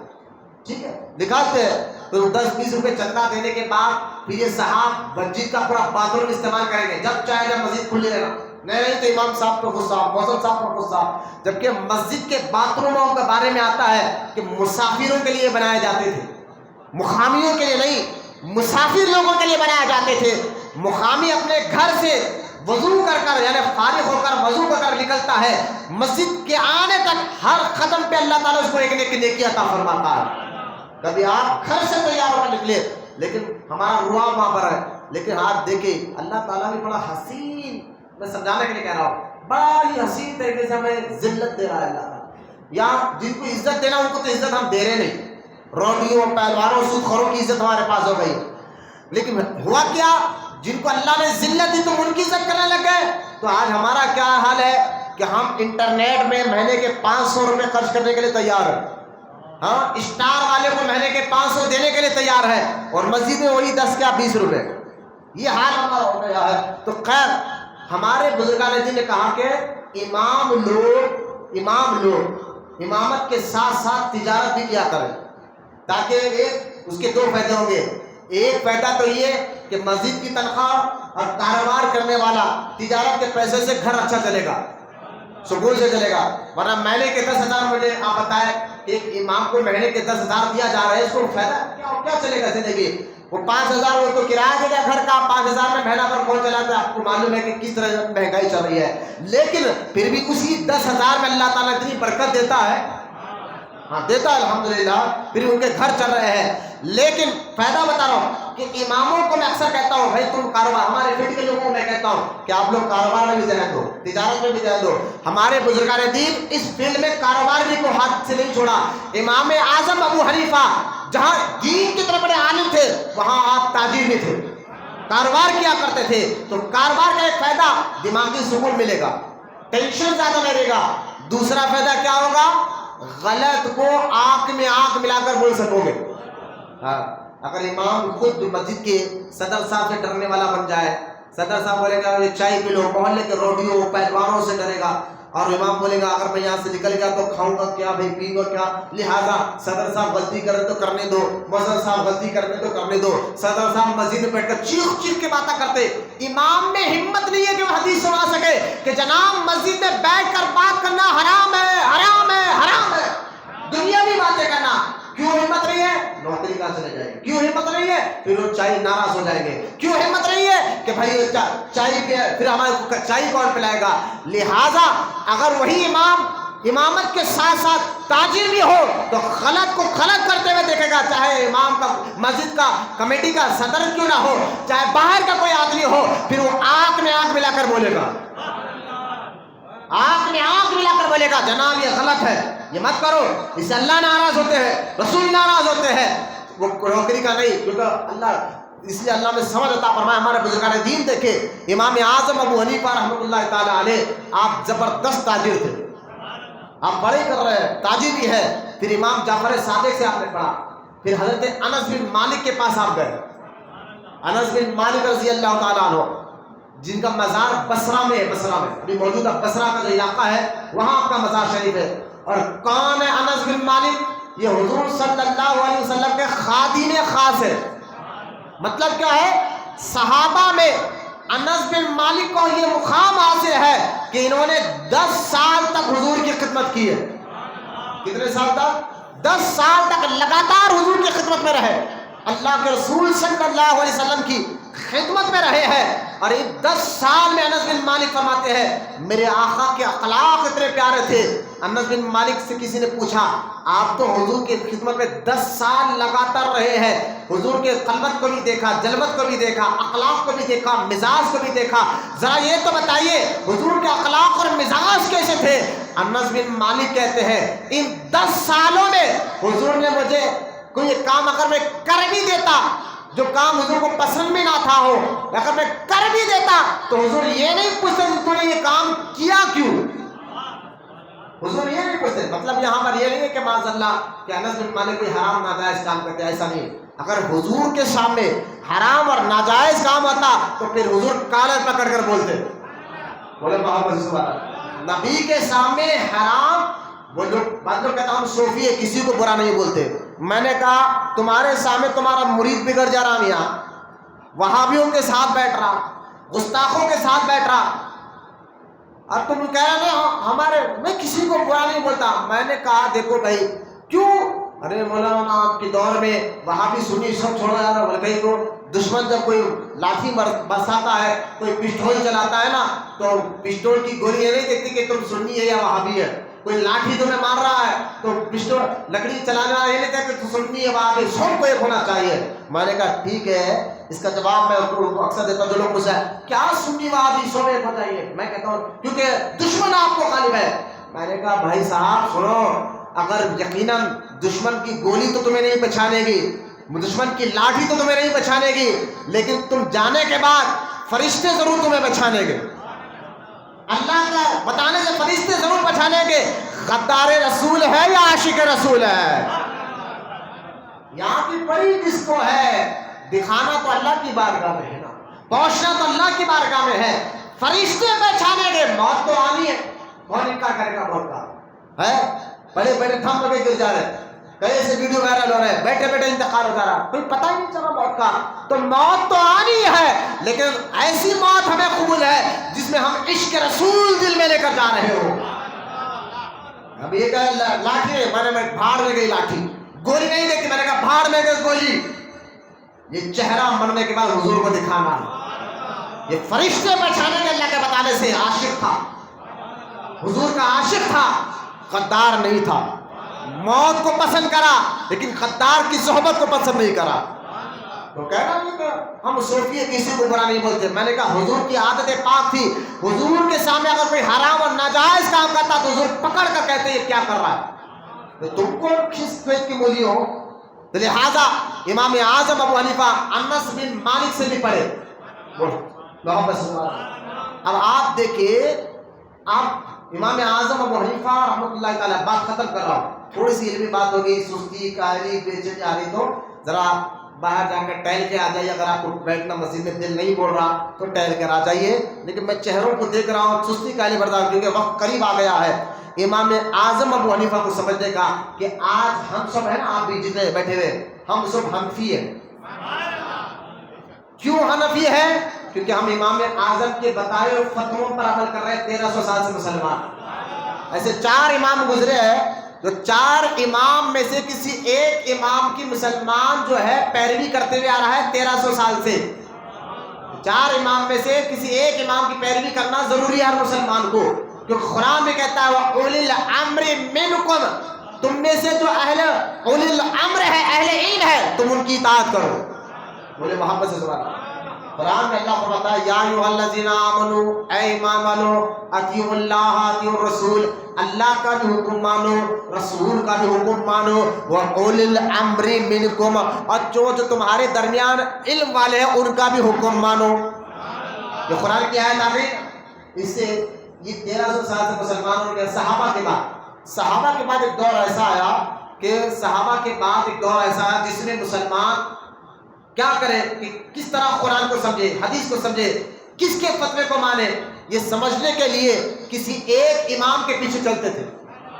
تو اس طرح 4 امام گزرے ہیں، ایک امام اعظم ابو حنیفہ جن کا ہم ذکر کر رہے ہیں، دوسرے حضرت امام مالک رحمۃ اللہ تعالیٰ علیہ، تیسرے امام شافعی رحمۃ اللہ تعالیٰ علیہ، چوتھے امام احمد بن حنبل رحمۃ اللہ تعالیٰ۔ تو لہٰذا امام اعظم ان 4 امام میں سے سب سے بڑا رتبہ امام اعظم ابو حنیفہ کا ہے، کیونکہ آپ تابعی بھی ہیں۔ دیگر 3 اماموں نے صحابی کو نہیں دیکھا، امام اعظم نے جاگتی ہوئی آنکھوں سے حضور کے صحابہ کو دیکھا ہے، تو امام اعظم ابو حنیفہ تابعی ہے۔ پھر بچپن آپ شاگرد تھے حماد بن ابو بکر کے، آپ شاگرد تھے جعفر صادق رضی اللہ تعالیٰ عنہ کے، آپ شاگرد ہیں انس بن مالک رضی اللہ تعالیٰ عنہ کے۔ 80 ہجری میں پیدا ہوئے اور دین کا ایسا کام کیا۔ آپ دیکھیں امام اعظم ابو حنیفہ رحمۃ اللہ تعالیٰ علیہ کو اللہ تعالیٰ نے قرآن حدیث کی کیسی زبردست سمجھ عطا فرمایا تھا۔ پڑھنا اور ہے، قرآن کو سمجھنا اور ہوتا ہے، اسی طرح حدیث پڑھنا اور ہوتا ہے، سمجھنا اور ہوتا ہے۔ دیکھیں تو قرآن کو یوں سمجھیے، آپ قرآن سے کوئی قرآن کے متن کو پڑھے، یعنی قرآن جو کلام اللہ کا متن ہے عربی میں، اس کو پڑھے اور یاد کرے، اس کو ہم حافظ قرآن کہتے ہیں۔ ٹھیک، قرآن کو پڑھے اور یاد کرے، اس کو ہم حافظ قرآن کہتے ہیں۔ اسی طرح حدیث ہے، حدیث کے متن کو جو پڑھے اور یاد کرے، حدیث کے متن کو، حضور جو حدیث بیان فرما رہے ہیں عربی میں، اس حدیث کے متن کو پڑھنا اور پڑھ کے یاد کرنے والے کو ہم محدث کہتے ہیں۔ قرآن کو بغیر دیکھے پڑھنے والے کو ہم کیا کہتے ہیں؟ جو پڑھا یاد کر لیا حافظ قرآن ہو گیا۔ حدیث کے 1 لاکھ حدیثوں کو جو پڑھ کر یاد کر لے اور بغیر دیکھے پڑھ سکتا ہے، اس کو ہم کیا کہتے ہیں؟ محدث۔ لیکن فقیہ اس کو کہتے ہیں جو قرآن کے منشے کو سمجھے، حدیث کے مطلب کو سمجھے۔ وہ محدث صرف متن کو پڑھ کر یاد کر لیتے ہیں، حافظ قرآن صرف قرآن کو یاد کر لیتے ہیں، لیکن فقیہ وہ ہوتا ہے جو قرآن اور حدیث کے منشے اور مطلب کو سمجھتا ہے۔ ان کا مقصد کیا ہے؟ اللہ یہ کہہ رہا ہے تو اس کا مقصد کیا ہے، کیوں کہہ رہا ہے، اس کی وجہ کیا ہے، اس کو کہتے ہیں مجتہد۔ اور وہ منشے کو سمجھ کر لوگوں کو اس کا مطلب سمجھائے تو لوگ اس کے مطلب کو سمجھ کر جو عمل کرتے ہیں اس کو کہتے ہیں تقلید۔ چلیے آپ نہیں سمجھے، آپ دیکھیں ایک جگہ مجمع تھا محدثوں کا، جہاں محدث کس کو کہتے ہیں میں نے بھی بتا، جو صرف حضور کے الفاظ کو یاد کر کے ذہن میں بٹھا لے، اور 1 لاکھ حدیث ہے، کسی کو 2 لاکھ حدیث یاد، کسی کو 3 لاکھ حدیث یاد ہے، وہ محدث ہے نا۔ آپ دیکھیں بغداد میں ایک علاقے میں کچھ لوگ بیٹھے محدث تھے اور حضور کی حدیثوں کو تکرار سے یاد کر رہے تھے، تو ایک آدمی آیا ان کے پاس، آ کر کہنے لگا حضرت ایک سوال کرنے آیا ہو۔ بولے کیا سوال ہے؟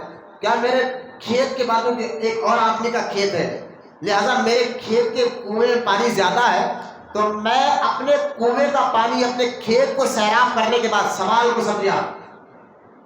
سمجھے، کھیت کو پورا پانی سیراب کرنے کے بعد بھی میرے کنویں میں پانی بہت رہتا ہے، میں اپنے کنویں کا پانی بازو والے کو بھی دیتا ہوں، بازو والے کھیت والے کو بھی دیتا ہوں، کیونکہ میرے کنویں میں پانی بہت زیادہ ہے۔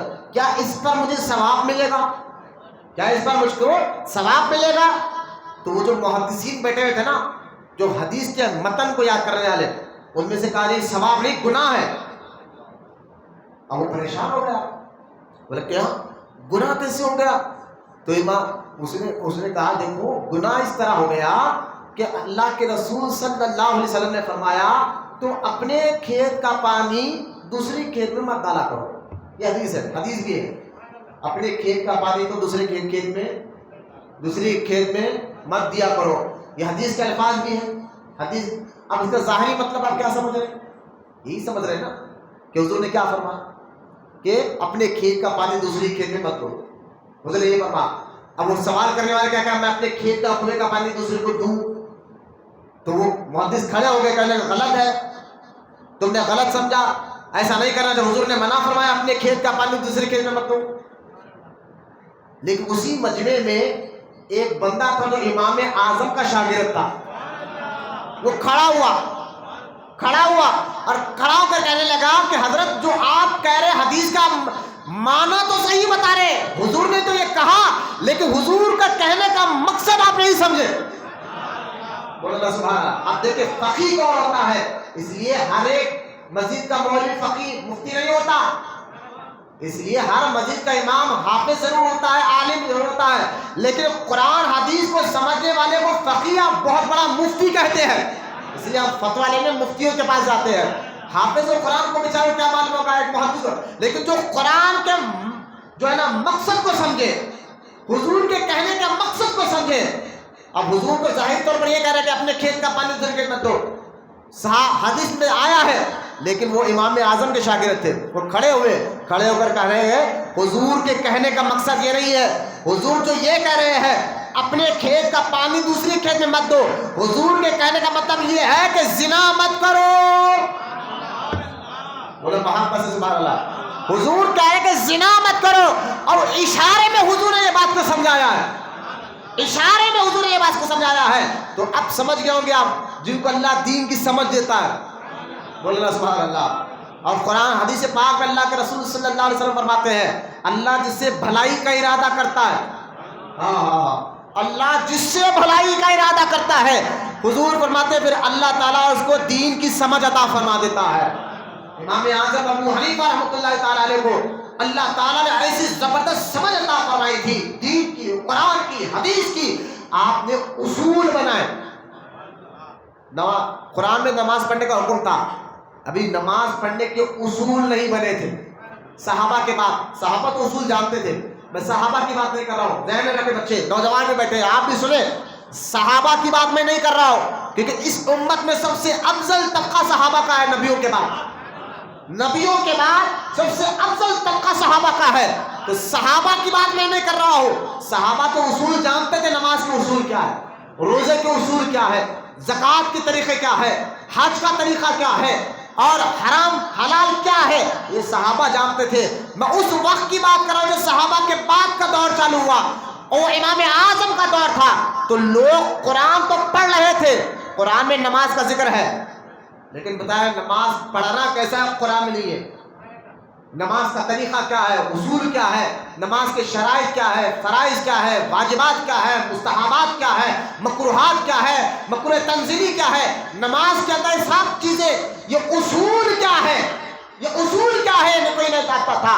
لوگ حج کرتے تھے صحابہ کے بعد، حج کے اصول کیا ہے، کہاں ٹھہرنا ہے، کہاں طواف کرنا ہے، کہاں جو حج کے لیے کیا کام کرنا ہے، یہ اصول سے بنا واقف تھے. تو ان اصولوں کو صحابہ کے بعد بنا کر دینے والے کا نام امام اعظم ابو حنیفہ ہے.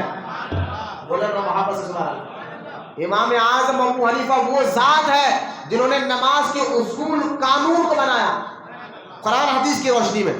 پہلے آپ کوئی مسئلہ قرآن سے دیکھتے، حدیث سے دیکھتے، پھر قرآن حدیث کے منشے کو سمجھتے.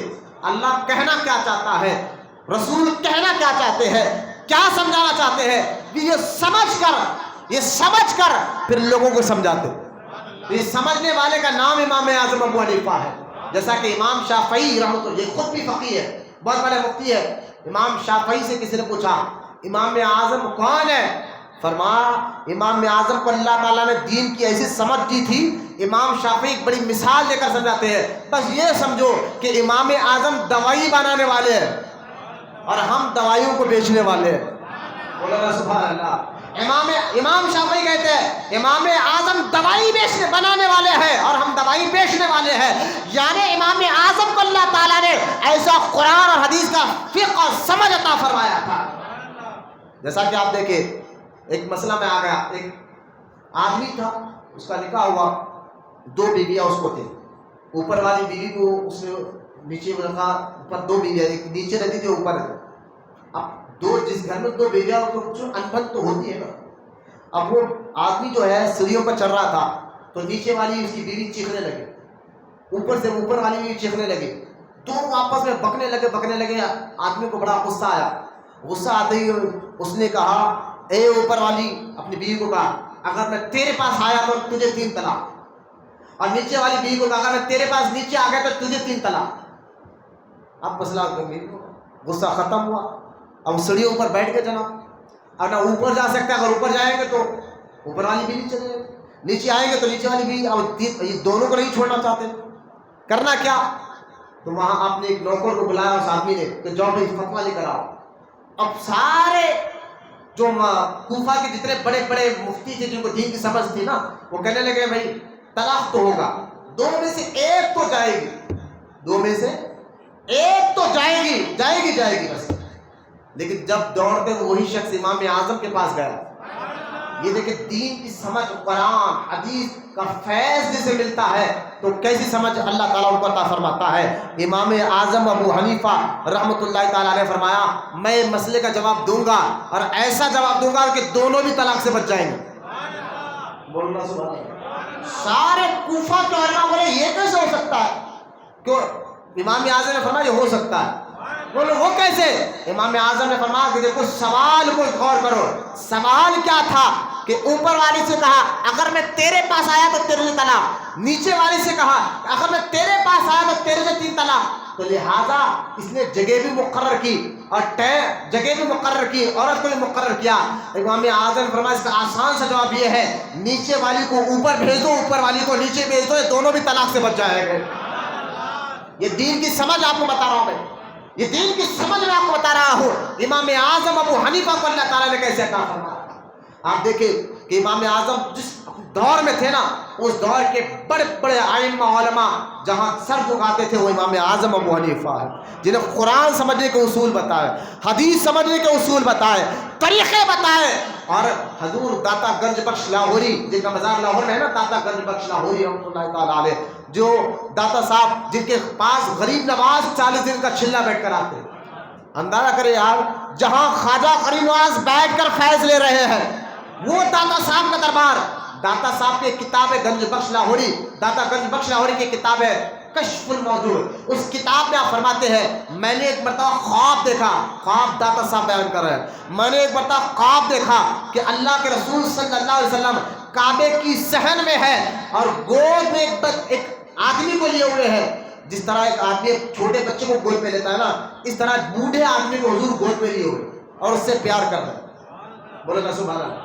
جیسا ایک باپ بیٹے کو گود میں لے کر چومتا ہے، اس کو دیکھتا ہے، جھولا جھلاتا نا، اس طرح داتا صاحب کہتے ہیں میں نے دیکھا حضور ایک بوڑھے آدمی کو گود میں لیے ہوئے اور ہاتھ میں لیے ہوئے اس کو پیار کر رہے ہیں. میں قریب گیا، حضور کو سلام عرض کیا اور کہا یا رسول اللہ یہ بوڑھے آدمی جو آپ کے گود میں ہے یہ کون ہے؟ تو داتا صاحب فرماتے ہیں اللہ کے رسول صلی اللہ علیہ وسلم نے خواب میں مجھ سے کہا کہ علی حجویری پہچانا نہیں، یہ کروڑوں مسلمانوں کا امام امام اعظم ابو حنیفہ ہے. بولے نا محبت سے سبحان اللہ. لہذا داتا صاحب خواب بیان کرنے کے بعد کہتے ہیں اس خواب میں یہ سمجھا کہ امام اعظم کو جو عقل سمجھ اللہ تعالیٰ فرمائی تھی وہ رسول کا فیضان تھا اور رسول کے فیضان سے وہ قرآن حدیث کے مسئلے کو آسانی سے سمجھ کر لوگوں کو سمجھایا کرتے تھے. تو آج 1300 سال سے مسلمان ان کی تقلید کرتے جا رہا. کتنے سال سے؟ اور آج وہابی اگر آپ کو کوئی بولے شرک، امام اعظم کی تقلید کرنا، ان کے فتووں پہ عمل کرنا شرک ہے تو آپ کیا بولیں گے؟ یہ 1300 سال سے مسلمان کرتے وہ سارے مشرک تھے، انہوں ایک مسلمان بن کر آئے، یہی سمجھ رہے ہیں. تو قیادت جو بڑی جماعت تھی اس کے ساتھ آپ رہے. وہ مسلمان آج کل ہم حنفی ہیں الحمدللہ. ہم موضوع اپنی اس میں حنفی کے امام اعظم ابو حنیفہ رحمۃ اللہ تعالیٰ کے میں اور بھی مثالیں دیتا تھا کہ دین کی سمجھ آپ کو اللہ تعالیٰ نے کیسی عطا فرمائی. جیسا کہ آپ دیکھیں کہ ایک آدمی کو نے اپنے شوہر سے پانی منگایا، بیوی سے پانی منگایا، بیوی پانی لانے میں دیر کر دی، آدمی کو بڑا غصہ آیا، کہا تو پانی لے کر آئے؟ بولے ہاں. دیر کیوں کر دی؟ جا پانی اس کے اندر رہا گلاس میں تو تجھے 3 طلاق. اگر تو پانی پھینکیں گی تو طلاق، پانی کسی کو دیں گی تو 3 طلاق. اب پانی رہنا بھی نہیں، پانی پھینکنا بھی نہیں، کسی کو دینا بھی نہیں اور خود پینا بھی نہیں، 3 طلاق. اب پریشان ہو گئی، پانی رہنا بھی نہیں، پانی پھینکنا بھی نہیں، کسی کو پانی دینا بھی نہیں اور پینا بھی نہیں. اب طلاق سے بچے کیسے؟ غصہ بڑا ٹھنڈا ہوا، امام اعظم کے پاس اس عورت نے غلام کو بھیجا، میں اپنے شوہر سے بچ سکتی ہوں، کوئی رستہ ہے؟ یہ دین کی سمجھ. امام اعظم فرمایا ہاں بچ سکتی ہے. بولے کیسا؟ حضور نہ پانی گلاس میں رہنا ہے، نہ پینا ہے، نہ پھینکنا ہے، نہ کسی کو دینا ہے، بچے کیسا؟ امام اعظم نے فرمایا کاٹن کا کپڑا لے اور پانی کی گلاس میں ڈال دے، پانی کو کپڑا پورا چوس لے گا، بس تو طلاق سے بچ جائے گی. تو لہٰذا قرآن اور حدیث کے اصول کو سمجھانے والے کا نام امام اعظم ابو حنیفہ ہے، جنہوں نے 45 سال تک عشاء کے وضو سے فجر کی نماز ادا فرمائی. بولے بہت پسند. یہ عبادت اتنے بڑے عالم ہے لیکن ان کی عبادت کا یہ عالم تھا کہ 45 سال تک رات بھر عبادت کرتے تھے. اور جس وقت آپ کا انتقال ہوا قرآن کتنی تلاوت کرتے تھے آپ. رمضان شریف کا مہینہ آتا تو صبح میں قرآن ختم کرتے اور رات میں قرآن ختم. رمضان شریف اور ساری زندگی روزانہ ایک دن ایک قرآن پڑھا کرتے تھے اور صبح ایک قرآن، رات میں قرآن. رمضان شریف کا معمول تھا. جب بادشاہ نے آپ کو سیدوں کی محبت میں امام اعظم نے فتویٰ دیا تھا سادات کا ساتھ دو، تو وہاں کے بادشاہ نے آپ کو قید میں ڈال دیا. تو جس جیل میں آپ کا انتقال ہوا اس جیل میں آپ نے 7,000 مرتبہ قرآن ختم کیا تھا. یہ امام اعظم ابو حنیفہ. اور اسی جیل میں آپ کا انتقال ہوا، زہر دے کر آپ کو شہید کیا گیا اہل بیت کی محبت میں، اور وہاں آپ شہید ہوئے امام اعظم ابو حنیفہ. اور امام اعظم وہ شہزاد ہے 100 مرتبہ، علماء کہتے ہیں، نور الدین جامی لکھے اپنی کتاب میں، امام اعظم 100 مرتبہ، کتنے مرتبہ؟ 100 مرتبہ خواب میں اللہ کا دیدار کیا تھا. خواب میں اللہ کا دیدار بندے کو ہونا ممکن ہے. اللہ کو 100 مرتبہ اس نے دیکھا ہے. ایسے امام کے ہم تقلید کرنے والے ہیں. غریب نواز انہی کی تقلید کرتے ہیں، بندہ نواز انہی کی تقلید کرتے ہیں، حضرت نظام الدین اولیاء یہ بھی حنفی ہے انہی کی تقلید کرتے ہیں، بابا فرید گنج شکر انہی کی تقلید کرتے ہیں، بڑے بڑے اولیاء کرام انہی کی تقلید کر رہے ہیں. اس لیے ہم سنی حنفی مسلمان ہیں الحمدللہ. اور 150 ہجری میں آپ کی شہادت ہوئی. آپ کا مزار شریف بغداد میں غوث اعظم کی درگاہ سے 3 کلومیٹر کی دوری پر مسجد کے اندر موجود ہے. 2 طالب کا میرا گھروں میں اپنے ضرور فاتحہ دلائے. آپ بھی امام اعظم نے دین کو کیسے سمجھا، کس طرح لوگوں کو آگے پہنچایا ہے. انشاءاللہ جان باقی رہی تو آنے والے اتوار کو میں بتاؤں گا یوم امام اعظم منا کر اسی مسجد میں صبح 10:30 بجے سے ہم بیان رکھیں گے. اللہ کی بارگاہ میں دعا اللہ ہم تمام کو اہل سنت سے زیادہ عمل کی توفیق عطا فرمائے. یا اللہ جتنی دیر سے بوڑھے بچے نوجوان یا بیٹھے ان کے بیٹھنے کو قبول فرما. ان تمام کو سچا عاشق رسول بنا اور قیامت تک ہماری نسلوں میں عاشق رسول کو پیدا فرما. وما علینا الا البلاغ والحمد للہ رب العالمین.